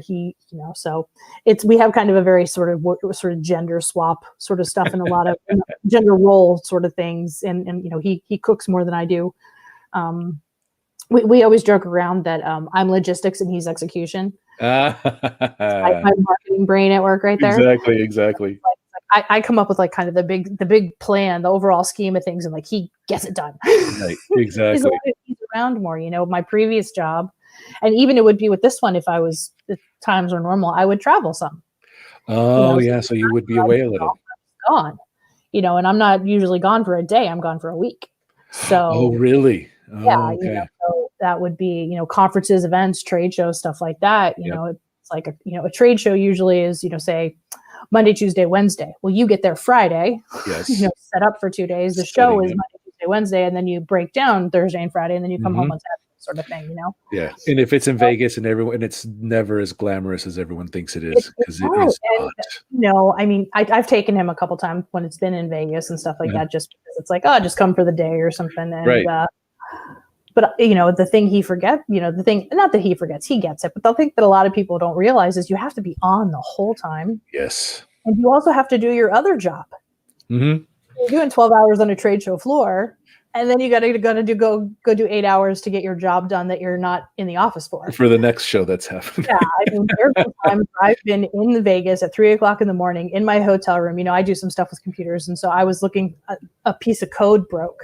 And I'm on like a 14-inch laptop, staring like this, 3:00 in the morning. There was an extra slash. No. And anybody who knows anything about code knows a slash is like the worst thing in the world to be in the wrong spot. Yeah. Broke an entire table.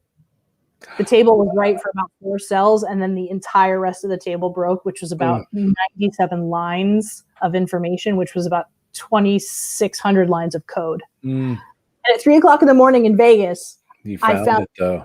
Flash. I have to say, it was one of my prouder moments. Yeah, you go out after that because something's open at that hour. Exactly. I called the guy back home and I'm like, rerun it.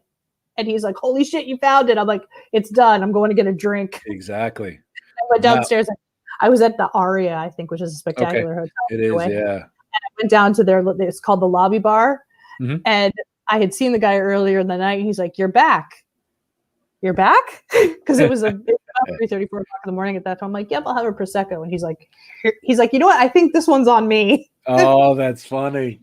There was like no reason in God's green earth I should have been back down there. But yeah, but I've been in code like that. Yeah, that's I've been in Nashville and New York, and when in New York, it's hard to sleep.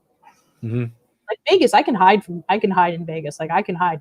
Like Vegas, I don't need to go. Like Vegas, I'm like, you know what? I'm done. I'm going to go to bed. Yeah. Like when I'm in Manhattan. See, that's a place. That's the thing, though. It's a different vibe in Manhattan that you want to stay awake. In Vegas, it's like, nah. Well, because I've been going to Vegas since I was 20. Yeah. So it's like, okay. Like I've done all the stupid stuff I can do in Vegas. And it's like, again, even if you go back, it's like, okay, I only need to do it, 1 or 2 days, because the third day, then you're like, fuck. Yeah.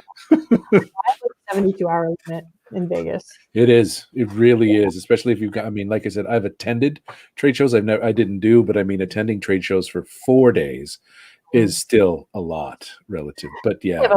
You're in downtown Manhattan and you're walking to Javits, and Javits is like a city, and walking around, you're seeing what you're seeing and stuff like that. Like, yeah, it's a whole different vibe. But it's like, and I have all that stress and anxiety and stuff like that. So yeah, it's just, and I've been fortunate. I do have a very good partner. He's pretty spectacular when it comes to the dad thing, and he's not unaware of what mental challenges are like. There's we have friends and family and stuff like that who all have had dabbled with into some stuff. So it's not something that scares him. That was helpful too, because he recognized it and he wasn't trying to talk me out of it. I've had friends of mine whose husbands are like, there's nothing wrong with you, you're just it's just baby blues, which We were Again, talking about that, like all the symptoms. Like we're talking, it's like it's not just that I'm not sleeping enough. It's not that I'm sleeping too much. It's none of that. It's all of that. And it's all of that. And no matter what it is, it doesn't stop. Mm-hmm. Like nothing fixes it. Like, it's one of the, how when you don't feel that great and you're just like, if I could just like get 10 hours and like a good hot shower, everything will be fine. Right. Mm-hmm. And then you get that good hot shower and you fall asleep for 10 hours and you wake up the next day and you're like, okay, like it's like a restart, like a hard restart, right? It doesn't matter. Like nothing matters. And that's the other thing. Nothing matters. Mm-hmm. So nothing you do matters. Right. Nothing that's going on around you matters. You're basically like, you're sort of checked out. You can't quite figure out, you can't join your life. I think that's probably the key is you feel like you can't join your life. Right. Like you're watching it. You see it, it's there. But you're not, it's like you're not, we're a family of 4 now. There's 4 pieces to our puzzle. Mm-hmm. And when any one of us are out of sync, absolutely, it's obvious to everybody else, Mm-hmm. And when it was just the 2 of us, it was like that. When one of us wasn't in line, something was wrong. When it was just 3 of us, when something wasn't right, and that's the other thing is, even being sort of even though I'm the mom, he's more the maternal type when it comes to everything like that. But there's still a lot of shit that's put on me just because I'm a woman. Yeah. And there's a lot of that going on right now and everybody's yelling and screaming about what women can and can't do and all that sort of bullshit. Mm-hmm. But it's my favorite thing on Twitter. We're stupid. Yeah. It's always a wicked interaction. And that's the thing is like, there's certain things that I'm just going to pick a fight about. And that's one of them. I mean, there's a lot of things that I'll stay quiet about, even during like this whole political melee that we've been going through for the last like 10 years, I kept pretty quiet about a lot of stuff, even though I had very strong opinions. Cause I'm just like, there's a lot of stuff I don't feel quite informed enough about to truly get in a fight. Fair. It's like I have my feelings and I know what I know, but do I know enough to like legitimately back it up if I really was to get like go toe to toe with somebody? Okay. But when it comes to the role of like a mom and a wife and a woman, I feel fairly confident in that one. That one I feel like I got. So that's the fight that I will pick. Yeah. But that's, anyone I know who's, because I work with people who like, the people. So I'm a sort of the managerial senior level and, the folks who are a little bit below me are younger. And some of these are having their first kids or thinking of having their first kids. Right. And I always joke around. I'm like, listen, I can either talk you into it or talk you out of it. You tell me which direction you're looking to go. Because I have stories that'll either that'll horrify you or that'll make you want 10 kids. Interesting. Yeah. And one of them is listen, this will do stuff to you that you can't prepare for. Like you can prepare to get fat.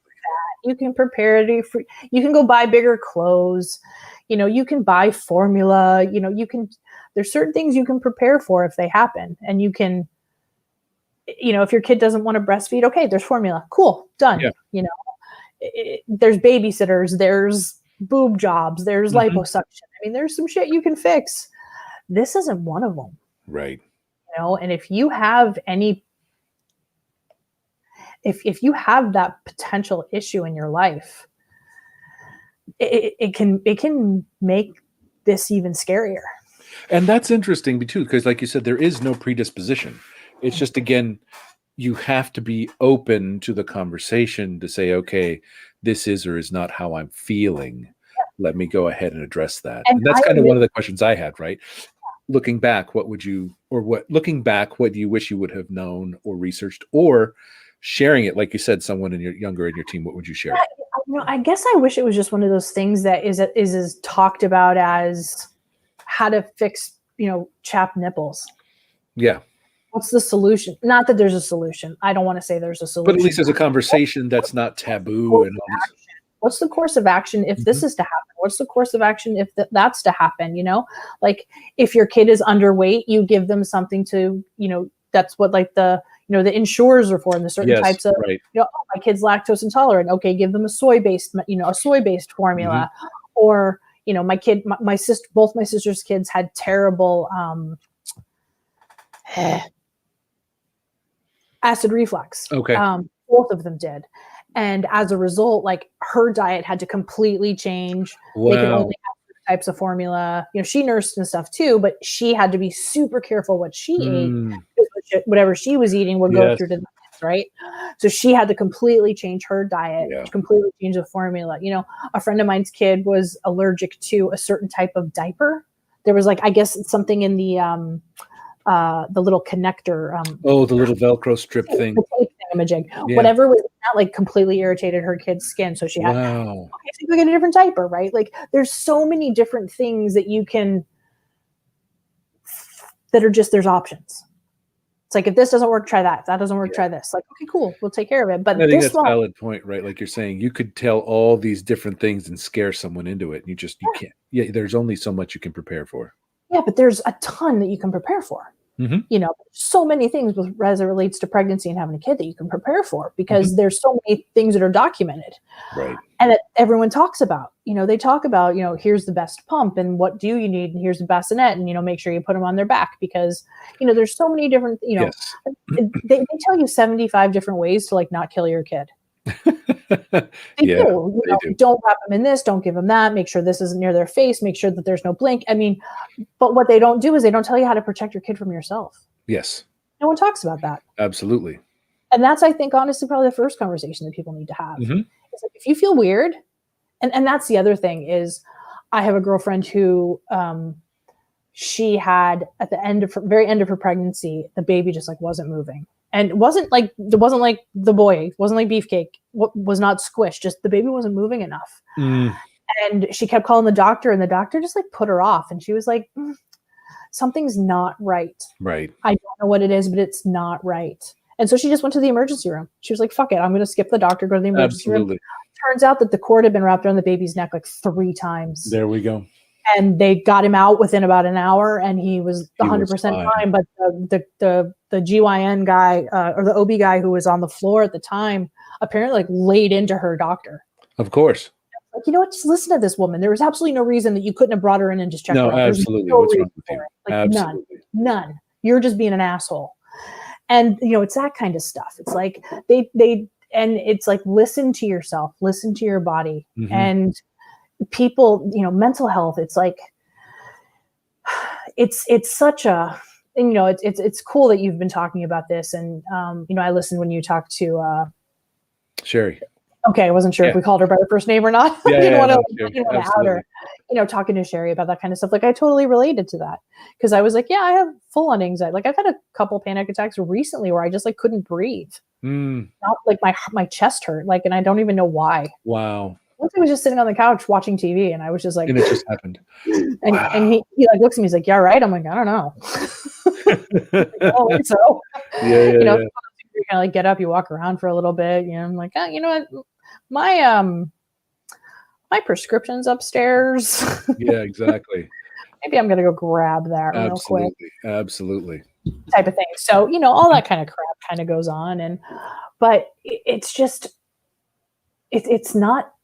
I think people feel like it's a failure, like they failed something, you know, and it's like, you know, no one thinks they failed if they get cancer.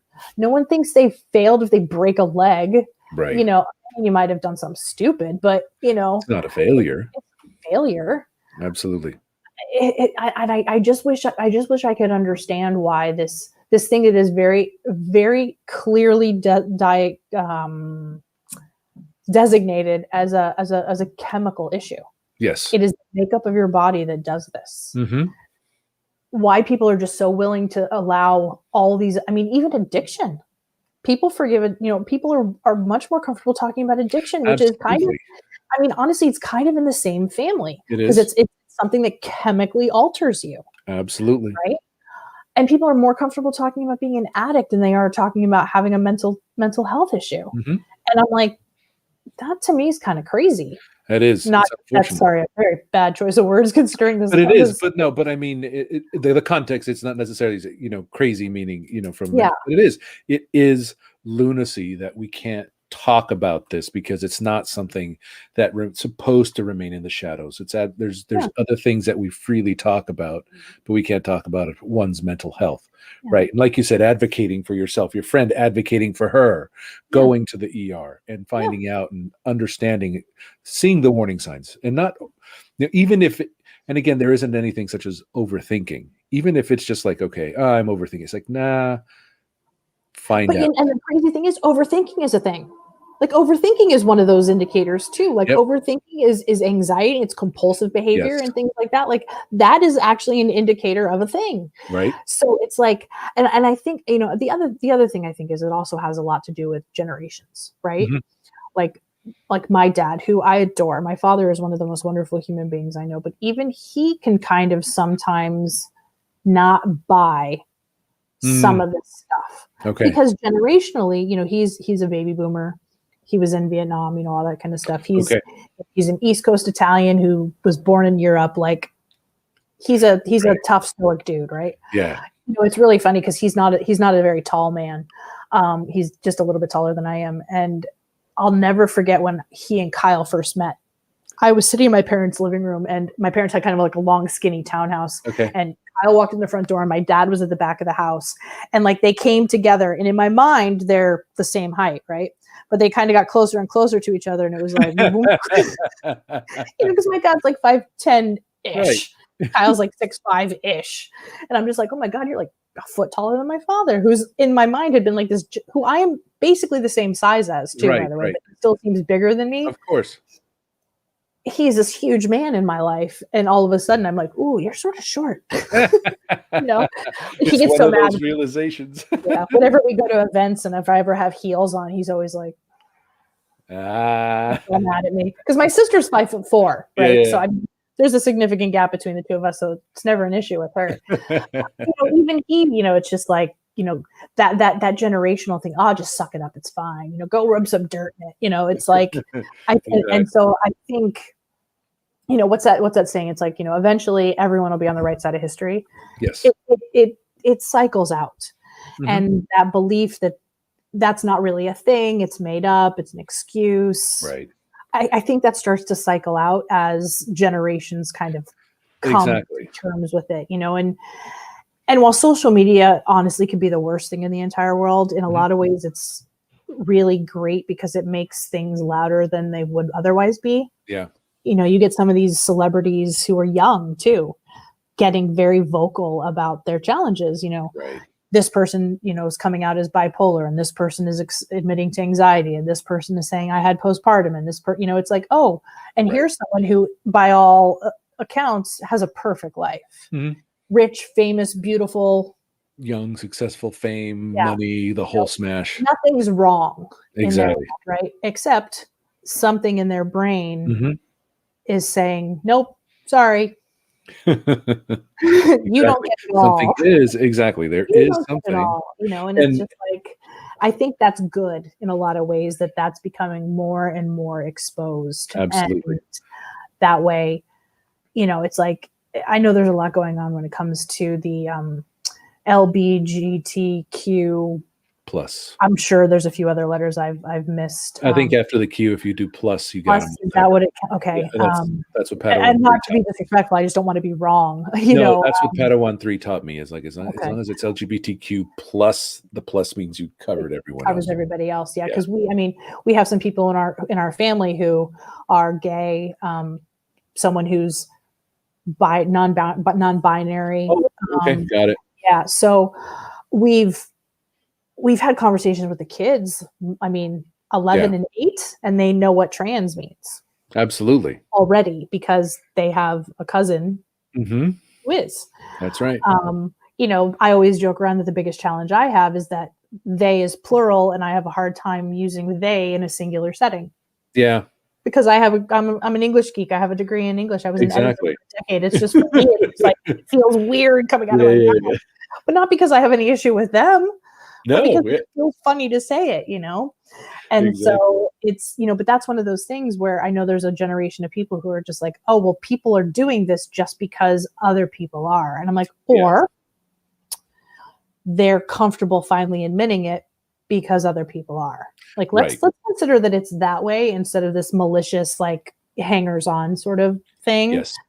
And, you know, the transgender people in bathrooms apparently is kind of back online as a problem. That's the whole thing now. And then checking genitals to make sure that the Padawans are really freaked out about that law that just got introduced. And I'm like, you don't have anything to worry, because Yeah. if that does come down, they have Yeah. to go through me, and Oh, it's for and real. I'll walk you to class. And for me, as a woman who is 5'10", has big ass shoulders, and sort of will flirt with everybody, Right. I have been asked if I am one or the other more than I care to admit. Yeah. I mean, I'm clearly built like a woman.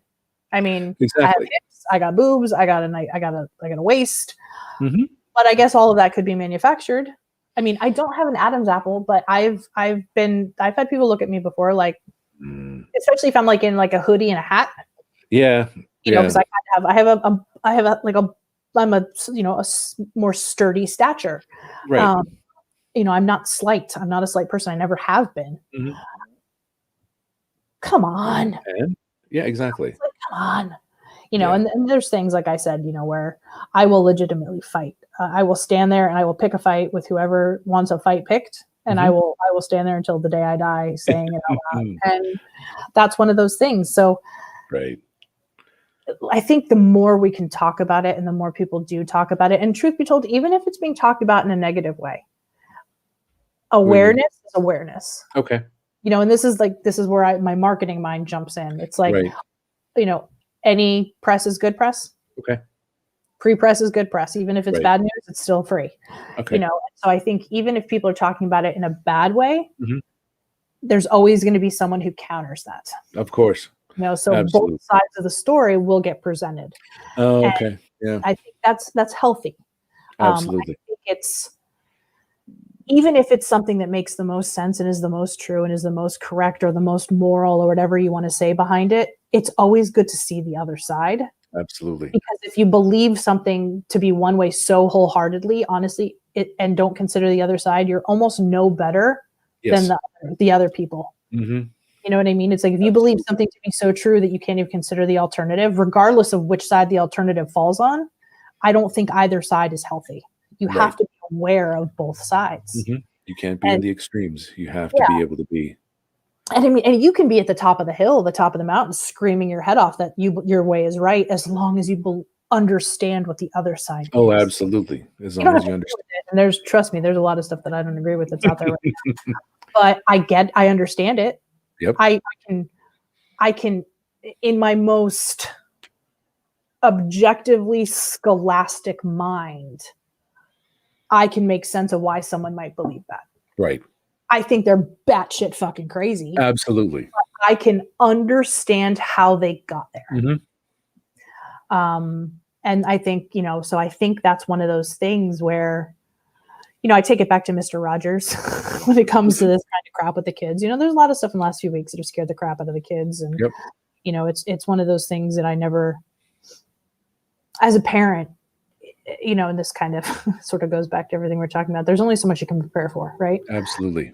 A potential overthrow of the government is not one of those things that most people in this country ever really considered having to worry about. Yeah.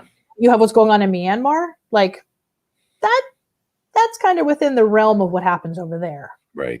Here, though, like, okay, what? Exactly. What? That's it.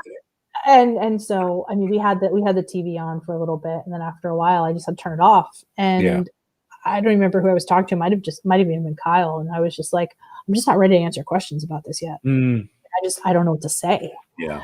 I did the reverse. I was watching it all day, but the kids were in school, so I didn't turn the TV on till about 3-4 o'clock, and then they were consuming.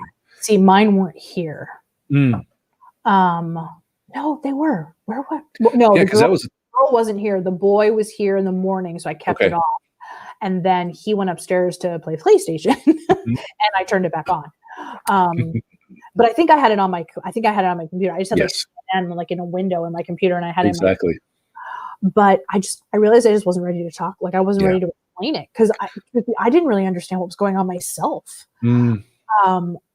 I mean, like I knew what I was seeing, but I Right. didn't know like how we got to that point. Like I didn't follow along in the days leading up to it to be like, oh crap. So Okay. apparently it's kind of been talked about a little bit. Like I wasn't watching that part of Twitter. But I've been telling them lately, and it's one of those things where I always joke around, like, even though Mr. Rogers isn't around anymore, he still saves my ass on the regular. I'm just like, I'm like, look for the people who are helping. Yeah, look for the helpers. Honestly, just look for the people who are trying to help. I was trying to find helpers that day, and I didn't see a lot of them. Well, and that was maybe they were helping the wrong side, but that's I mean that was kind of the challenge that I was, but I turned on a couple different stations, and I watched. I tried to go with what did I put on? I think I put on BBC. They're always good. They're always good. Because they're British, and they have their dog is they have a different fight. There's no real dog. Yeah. Wrong dog. No dog in that hunt. Absolutely. Yeah, I mean, they say things like y'all are crazy, but it's and having lived in England and having family from England and stuff like that, like when your city and state, like where I live, has been on the news in Europe. Yeah. And like my cousins who live in Europe are just like, hey, you live in, right? And I was like, yeah. They're like, yeah, you're on the news. I'm like, yeah. Just for the record, I'm not. Yeah, exactly. That's not my group. My group, and all the people in my town is actually not from my town. Yeah, I mean, there's a lot of people who aren't even from here. Like, trust me, there's plenty of them who are, right. But there's a whole bunch who aren't too. Yeah, so it's kind of like, it's one of those things where you just sort of like want to hide your eyes. Yeah, I know. Because everyone else is doing. Every other country usually does it. And so it's one of those things where just like as a parent, you get this like extra layer of pressure because so not only do you have to like protect your kids from just what's going on in your world, you have to figure out how to protect them from what's happening elsewhere. Exactly. We have access to so much more information now. Like when you and I were growing up, like unless our parents had on CBS or ABC after dinner, we would have never ever known what was happening in DC or a special report or anything else. That's it. We would have never known. It would have taken a day to wait for the paper to completely. Yeah, I mean, we would have either seen it. Peter Jennings would have told us about it. Exactly, because my father. We were ABC people, so it would have been Peter Jennings. We possibly would have seen who the hell was it? Charlie Gibson and Diane. No. Joan London did Good Morning America. Damn, they were, Good Morning America. That's right. So it would have been either one of those two shows, yep, or possibly the newspaper that I never read because my father got up very early in the morning to drive to work. He would usually take it with him. Oh, so you never saw it. I didn't read the newspaper. I was 15. What the fuck did I care? I was reading the sports. That's what I used to fight for the comics on Sunday. That was like exactly. That's all I wanted. My sister was a couple years younger than me, and I was bigger, so I used to just win. And you'd be able to get it. One day she got faster than me, and that's when her life changed. Oh, that's when it happened. She can run. She still can actually. I cannot. So she got the speed. That's the anxiety that you have now. So it's like this thing of like being completely afraid to be a parent, and then being a parent, and then like thinking you're going to kill your kid because your head's not right, and then kind of getting through all of that. And then, you have your kids have some challenges and you have to face that. And then it's like, okay, school is too hard or sports are too hard or their friends suck. And exactly. The girl child's a preteen now and middle school, and Jesus Christ. Honestly, I'm almost glad I moved around a lot because I never was somewhere long enough to like truly hate anybody else. But like, I can't imagine being in the same school for like 3 years and dealing with the same shit in 6th grade that you're like dealing with in 8th grade. Yeah, right? because they followed you since kindergarten first, and it's like I was gone. I don't even. I think that there's like a handful of names I can pull out of my past, but otherwise, I know no one. 8th grade's like the oldest friend I have. Oh, interesting. Okay. Yeah, I mean, we're still in touch. Actually, it's her birthday today. But so happy birthday, Sarah. Happy birthday, Sarah. But yeah, so it's just otherwise, like, I don't know. Yeah. And so then it's like, well, how do I explain the world? So what I try and do is I try to do history.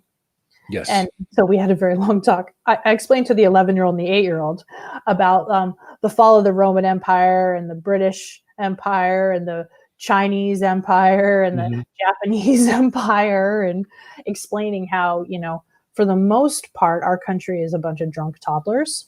Yeah. And in the grand scheme of things, every civilization burns usually multiple times. Yeah. In the course of their history. And we're due. and I'm hoping that ours will be a more figurative than a literal. Yeah, exactly. But the ones that, these particular civilizations in the past, some of them have burned so significantly that they disappeared.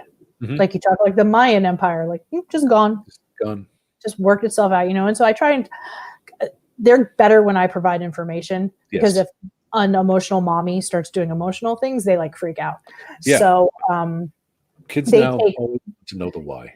Yeah, they take the scholastic stuff from me better when I position it like that. It's like, because I worked for a company where one of the comparisons was, the Japanese culture is this long. The US culture is this long. Yes, exactly. Right. And so everything about them is steeped in culture. Yes. Their lives, their work, their relationships, like everything about them is steeped in the culture of their country. Right. We don't have that here. Aside from the melting pot aspect of this country, we're also really, really new. Yes. We're only a couple generations old. Right. And my family didn't get here. Well, my mom's family goes back to like Civil War time, like DAR, like American Revolution shit. But that was only 1 out of 4. Wow. That family goes all the way back. But one of my grandparents came over. Her parents were born here. Mm-hmm. My grandfather was born actually, I don't remember where my grandfather was born, but his parents were born in Italy. My grandmother's from England. My father was born in England. So, on my dad's side, I'm a first generation American. Wow. Okay. Yeah. White little me. And I think about it too. It's like, I am as well. Because my dad was born here in the States, but mom was naturalized right before I was born. Yeah. So I'm a first generation American on my father's side. Mm-hmm. He wasn't born here. I mean, he had dual citizenship until he joined the military. Oh, really? And then they require you to give it up. But he was like 20 something and didn't really care. And he's like, He didn't. He's like, whatever. He didn't consider himself British. Actually, he didn't go back to Britain until after I lived there. So after I was in college, he never went back until I was in college. So, my grandmother went back like twice a year, but interesting, because all her family was still there. Got it. So I still living there in California too. My grandmother, she passed away a few years ago, but she lived in New York. Oh, okay, got it. So she was my grandparents met. My grandfather left from New York to on the Queen Mary, the one that's out here. Yeah. In World War II to England, where he was stationed. He worked on in the Air Force. He was on a plane, and met my grandmother over there. Fell in love, got married, had my dad, and then moved back to Queens with his family. Okay. Yeah, so my whole family's back east except for Got us. And we moved back here. We moved to California when I was in high school. That's just before high school. Because you were saying you had moved around a lot. Yeah. So she, no one, just my sister, my dad, and I are here. Everyone else, I actually have a cousin who lives in LA, but he's from New Jersey. I have aunts. I have a couple. They're all cousins, I guess, technically. So I have like second and third cousins who all live in Britain. My grandmother's brother and sister lived there until they died. They have so basically her grand nieces and nephews are my age, and they're all still in. Oh, okay. Got it. There's a couple who are my dad's age or younger. They live all in England and stuff like that. So when I was living out there, I went and met a bunch of them. That's cool. Yeah, so that was really kind of nice. And then, so that's excellent. It's always just, trying to explain that it's not like this everywhere. That's the other thing. Exactly. Like my daughter knows what the snow is like because I took her to New York. Actually, this time of year, 6 years ago, when it was snowpocalypse 2015, we got stuck in New York for like a week. Wow. The boy was little, and so we didn't take him, and so it was just me and the girl, my sister and her kids, and we went to go because my grandmother wasn't going to last much longer, and so we went to go say goodbye, and then we got stuck there. And so she remembers being like almost run over by a snowplow. Out of the way as the snowplow came, and then like a giant berm of snow that we had to like bodily move her over because she was only 5. She remembers all that, and then the boy's like, "You've never taken me to the snow." But then at the same time, it doesn't matter what time of year it is. The girl child thinks that it's always snowing in New York. Oh, because that season's locked in. She's only been there in the winter. So Right. she's like, can we go to the snow? I'm like, it is 95 degrees in New York right now and like 10,000% humidity. No, Exactly. Man, that would throw her for a loop though. It's like, where's all the snow? I go to New York in either March or October.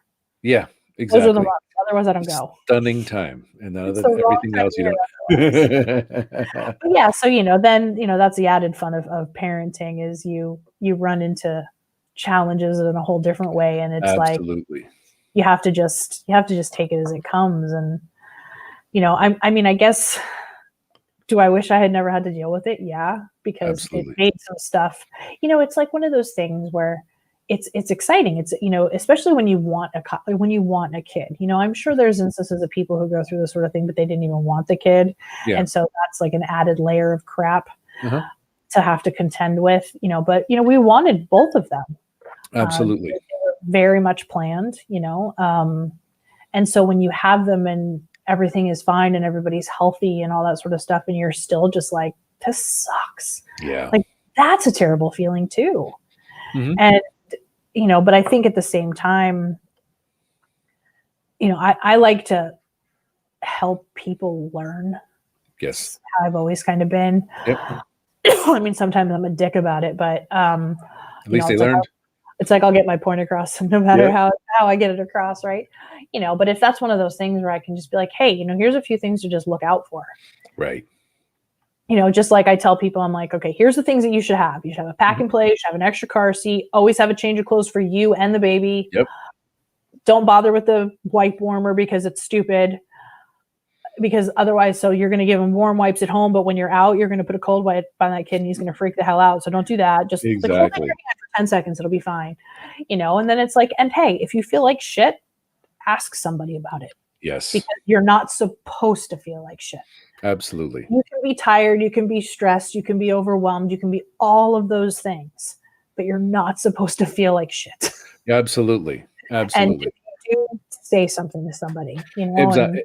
And when you're talking with someone, they can tell you, is it actually true absolute fatigue and because you haven't slept in 4 days? Or is it, like you said, is it related to something else that needs to get addressed? Yeah, and you know what? The doctors who are worth anything, and hopefully, I'm sure there's a few generations of doctors who are still practicing who are of, I'm sure there's a handful of doctors out there who are of a certain age who think some of this stuff is bullshit. Right.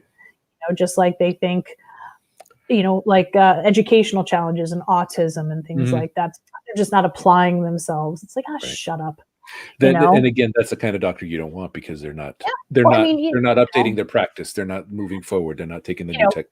Kyle tells me stories about teachers all the time that, that either he, sometimes some that he does work with, some that he just knows who just have terrible, learning disabilities aren't real. It's a lack of effort. Oh yeah, that's cool. And this is who's teaching your kid. Like, come on. Exactly. And it's one of those things where, talking about it, and I've always been open with it with anyone that I've known who's asked, and they're like, "What was the worst part for you? What's the best part about it? What's the worst part about it?" That comes up all the time, and I'm just like, honestly, I'm like, the worst thing was this. Like all the other stuff, it's like, like if I really worked hard enough, the baby weight would be gone. It's like like I said, all the other stuff. Like if you can't nurse, you give them formula. If this diaper doesn't work, pick that diaper. Like there's so many things that can just be fixed and sort of accounted for. Right. This is the one that can't, and this is the one that's probably maybe the most important. Absolutely. Keep the kid alive and make sure you're not going crazy. Exactly. And that's the key. It's just so baffling. And again, I guess that's just because with even medicine for women, is still catching up, right? And it's still, even this, it's just how, babies are being born every day. So just how is this not being talked about more? And it's like just hearing how Brooke Shields and others had to break that wall to get this conversation going. You're shamed. And it's obviously because everyone wants the experience to be beautiful. But it's, again, I think that's where the shame comes in from. It's like, I don't feel like everyone wants me to. What's wrong with me? Blah, blah, blah. And it's like, no, there's some true chemical imbalance in there that's making you feel like this. Yeah. I mean, it's and there's an exception to every rule. Rule, I'm sure, but it just comes down to the simple fact of we can't handle everything sometimes. Absolutely. And women especially. I know men are put upon on us. There's a whole different layer of crap that men get dealt with. That some of that like masculinity bullshit and just right. Being a tough guy. And if I hear one more person say "man up," like I might scream. But it's like there's we all have shit that's just put upon us from this previous generation of idiots. Yeah. And and honestly, our kids think we're idiots. They're going to, they're going to grow up and be like, how did you let this happen? It's like, yeah, well, like, hey, but that one, they let that happen and we stopped them. we stopped them. Yeah, exactly. You don't have to deal with that. Yeah, every generation's supposed to make it just a little bit better, right? We're not supposed to make it worse for our kids. And I feel like that's the only real thing we can do for them is just not make life worse for them. Right. And if that's, sometimes admitting, and I'm terrible at this, and I mean, Kyle will be the first one to raise his hand and point a finger and laugh. I am not at all in touch with my emotions, like at all, all.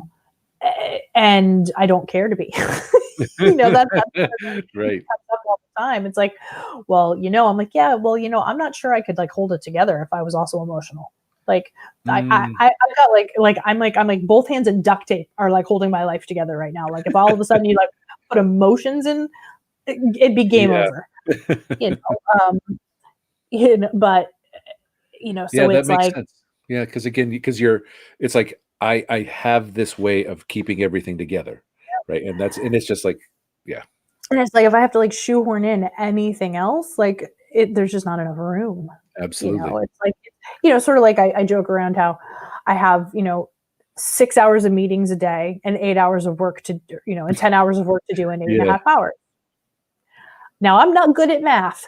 However, even I know that's not good math type exactly. of thing. It's a joke that all of us have. I'm like, hey, could you find me 4 hours? Because I need 4 hours. Exactly. Because I'm only working 8. Yeah, I'm like, I'm not going to do 15 today. Like, exactly. Sorry. I'm only going to work 8. Yeah, so, and so I think it's just, if we can just normalize some of this shit and just be like, you know what, it's okay. What is it? It's okay not to be okay. Yes, absolutely. For whatever reason that is. Whatever reason it is. Like, I mean, there's weeks where I don't sleep that well for no reason other than I just don't sleep that well. And by the weekend, I wake up at 10:45 in the morning and I'm like, thank you. That's what I needed. That's it. Exactly. I was able to reset. I'm with you too, because I mean, there's sometimes where I'm the early riser. Oh yeah. And sometimes I'll sleep. There'll be one random day where I'll sleep till like 9:30, and everyone thinks I'm dead. Yeah. So. Speaking of school picture. Hey, look at that. She looks 15 in this picture. Oh my God. I know. And that's the other thing. It's like time does not stop for anybody, and so that's the other thing that I want to, it's like, listen, okay, so you have all these feelings and you're feeling terrible and life is rough. It's like, but there is an infinitesimal amount of time that you have with your kids in all of their phases. Some you're glad are over faster than others. Don't get me wrong. Like I was totally fine with 2 and 3 being done, like 2 and 3. So it's like, they have the terrible 2s, the 3 nature, and then they have what I like to call the fuck you 4s. Because 4 is when they've legitimately figured things out and they know exactly like how to push. And then things start to sort of normalize around 5, and then they're in school and there's somebody else's problem. But 4 was the worst for both kids. Oh my God. That's why I like to call it the fuck you 4s, because no is their favorite word. For the boy, it was basically the only word he knew. He didn't talk until he was a little bit older. He had a little speech thing when he was growing up. He knows I'm talking about him. He's looking at me through the window right now. And it was just like, you've got to realize, especially starting off the bat, I mean, that little stuff you don't get back. Yeah. That little baby stuff where, like the stuff when they're a little bit older, it happens over longer periods of time. But, the stuff when they're babies, like baby stuff is day to day things are changing, and don't you want to experience that? Like do whatever you have to do to make yourself okay. Get to okay. You don't even have to get to good. Just get to okay. Just get to okay. It's okay and enjoy it, because trust me, there's so many more bullshit coming that you need to get right before any of that like falls on your head. And if you're thinking about it or missing it, then you're like, oh my God, what happened? It's And like, then it's one of those things where you might not, I mean, like I said, like you can't ever get that kind of stuff back. And so that's you want to contend with that too. Exactly. Like, how do you contend with, I was too stubborn to XYZ, and as a result, I missed XYZ. Absolutely. You know, then that's a forever thing. Like you have to do that forever. Yeah, there's no amount of strength. There's no amount of pride. There's no award for getting over. No, there isn't. You have to deal with missing that kind of stuff forever. Absolutely. But, you know, this is that, and for the most part, postpartum is finite. It does end, which is wild. It truly does end. And when you're in the middle of it, and I don't want to disregard when you're in the middle of it, that seems impossible. It seems impossible. It really does. You know, it's kind of like when you have a cold, like a really, really bad cold or flu or something, fever and all that stuff. You're never going to feel better again. You're like, oh my God, like, is this ever? You're in a fever dream and you're not sleeping. Oh yeah. Like when you're super sick and you're just like if you have a stomach bug and all you're doing is like throwing up and you think you're never going to not throw up and you're going to be throwing up for the rest of your life, kind of a thing. It's hard when you're in the middle of it to recognize that it will be over. Exactly. And it does end. That is the kicker about postpartum. That's the wild thing. It is finite. I mean, it doesn't have a timeline on it, but it is finite. Right. Unlike other mental illnesses that, you know, you're never really cured of those. Absolutely. Like addiction and sort of things you're sort of recovering from. You know, you always have that, but you have your tools and your resources and your toolbox that helps you get through it, if you will. Right. This one does go away, and I don't even think they know why. I wouldn't surprise me. I mean, I mean, I'll admit, because I was able to kind of come out of mine with some, you know, again, medical assistance. Right. I didn't look into I didn't really need to know. I didn't need to, you know, I mean, I kind of trusted the people who were around me, and they led me right. Right. And it ended. And that was good. That was fine. I was okay with that. Right. I was happy it was over. You know, but there's, you know, I still have this anxiety thing that I deal with that I know is always there, you know, and there's some days when it's like, am I having a panic attack or am I just out of shape? You know, because you kind of get winded. Oh yeah. That's you have that like struggle breathing a little bit. Exactly. Am I just winded or am I like having a panic attack? Right. You know, right. You like kind of you trick yourself a little bit and you're just like, oh, it's fine. And then you're like, oh no, I'm actually, nope, not fine. Okay, cool. Yeah, you're talking yourself out of it, which is really what you shouldn't be doing. Absolutely. Yeah, exactly. And as hard as that is to do, and you know, and this is something that kind of worked for me. And you know, everybody has their coping skill, but for me, sometimes just like diving into it for a little bit and allowing myself to feel like shit. Oh, okay. Like existing in it for a little while as opposed to run from it. You know, there'll be times when, you know, I'll feel particularly bad and I'm just like, you know what, I'm just gonna go take a nap. Okay. Like I'm not gonna try and fight through it. I'm not gonna like go for a walk. I'm not gonna try and like eat a carton of ice cream. I'm not gonna watch a great, you know, I'm just gonna go sit and like, I'm gonna take a nap. Yeah. I'm just gonna go to sleep. Yeah. Because that's all I want to do is I want to go sleep. And I do when I wake up, and a lot of times I'll feel better. And that just kind of reset is just brilliant too, because it truly is a reset where your mind is, sometimes you come back clearer, you know, it's like you're rested and it's just like, okay, I can move on. I can deal with this. And there have been days, and it actually happened like over Christmas break. I wasn't feeling right. And even Kyle was like, and it wasn't early in the day. It was later in the day. It was like 2 or 3 o'clock. And I was just like, and he's like, you know what, just go lay down. Like the kids are busy. He's watching some sport. I don't even remember. I went and I came back downstairs a couple hours later and he's like, you look better. Like you just look. Yeah. Like cause I do like, I think I tend to furrow. Yes. A little bit. And I'll get a little squinty and clenched almost. Yep. In fact, I thought I cracked a tooth because I had been like, so bad lately, like just like they're calling it the COVID clench. Apparently, really? Yeah. Okay. So I went to the dentist because I thought I've never really had a cavity, so my tooth hurt, but I didn't know why. I couldn't associate the pain. And then like a friend of mine had cracked a tooth, and I was like, oh, I wonder if maybe like I cracked a tooth or something. Right, like, of course. maybe real minor. And turns out that I've been grinding, like clenching, grinding my teeth. Yeah. And she was just like, she's like, oh yeah. She's like, she's like, I call it the COVID clench, because there's been so many people over the last year who are just like, just like grinding and just stressed out and tense. Yeah. She said she's seen more like people who need like a bite guard. There's a name that just sleep guard thing or whatever else it is. Yeah. So it stops them from. She said she's seen more instances of that in the last year than she has in the 20 she's been a dentist. Wow. Like all at once.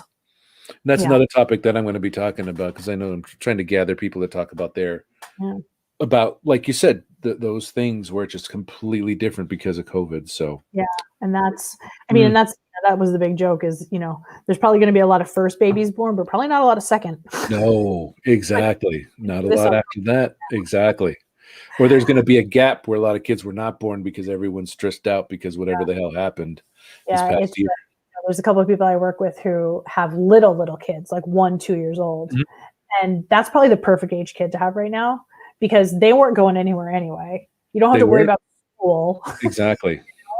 It's just like, but having kids who are like in this age, fortunately, the only thing is the girl missed like 5th grade promotion, but like, of all of them to miss, like that's the one okay. The only thing that's been kind of kicking their ass has been they're real active. They like to run around, and sports has been kind of off. So that's been stressing them out. But otherwise they're all right. Yeah, we are fortunate and blessed to be all that. But I can't thank you enough. 2 hours goes by quick, doesn't it? It really does. It's a lot to talk about. And if you come across anybody who wants to talk it through, just tell them where they know where to find me. Absolutely. Look us up on Twitter, and then we will do our best to talk. I'm always happy to talk about it. There's been a few people that I've actually connected with through this crazy little family that we've created. I've talked through, I talked to a handful of people down off a ledge a couple of times. Oh, excellent. And it's good, because it's a different set of, we all have kind of our own experiences that we're dealing with, and we all have different perspectives, and sometimes just hearing from somebody completely, it's kind of like when you go to the bar in the airport and you like are sitting there and you're talking to the person sitting next to you, and you tell them things that you wouldn't tell your best friend because you're never ever going to see that person again. And sometimes you like get something off your chest. It's kind of like that. It's like, I'm not in your circle. I'm probably never going to see you again. Exactly. But you always qualify it too. It's like, oh, where are you flying to? Okay, you're flying nowhere near my house. Yeah, it's like, oh, you're going to Chicago. I'm going to New York. Sweet, we can have a chat. We can talk. Yeah, exactly. It's like, oh, I'm going to LA. You're flying to Seattle. You're too close. Exactly. Same zip code, same time zone. Yeah, exactly. It's like, no. Yeah. The best conversation I ever had at a hotel bar was someone who's going to Johannesburg. Oh, geez, a complete different. Halfway across the world. I'm like, you are my kind of person. Well, then we can share something. We can share. And I had someone do that to me once. They just like sat on a plane next to me and they just yammered on, and I was like, all right, cool, no problem. Yeah, see, that's why I sit down with my earphones on, because I do too. But they were gonna. They needed to talk. Yeah. Okay. I was like, it was only a couple hours. See, that's not bad. Cross country is. I was only. Where was I going? I don't remember where I was. I think I was just going to Texas, so it wasn't too. That's not bad. Yeah, it's not too bad at all. Yeah, but if that was like going to Europe or something, I'd have probably like gotten up and sat in the bathroom. Excuse me, and then just had all the earphones on. And allow me to leave now. Yeah, exactly. That's no, it's good, and I'm glad. Thanks for doing this and bringing this kind of stuff out into the public. Because again, like I said, the more people that talk about it, the more we can normalize it. Just like anything, the more we can normalize it. There's stuff that absolutely. No one needs to talk about getting sick or recovery or being an addict or having cancer. No, exactly. But they're making movies of that stuff. Now that's common, and there's a commercial on about it, and exactly. The more that it gets talked about, the more normal it becomes, the more funding that gets brought into the world, and the more people that walk into these careers. And there's a story I read that there was a little girl whose uncle, it's a while ago now, I'm probably going to kill it.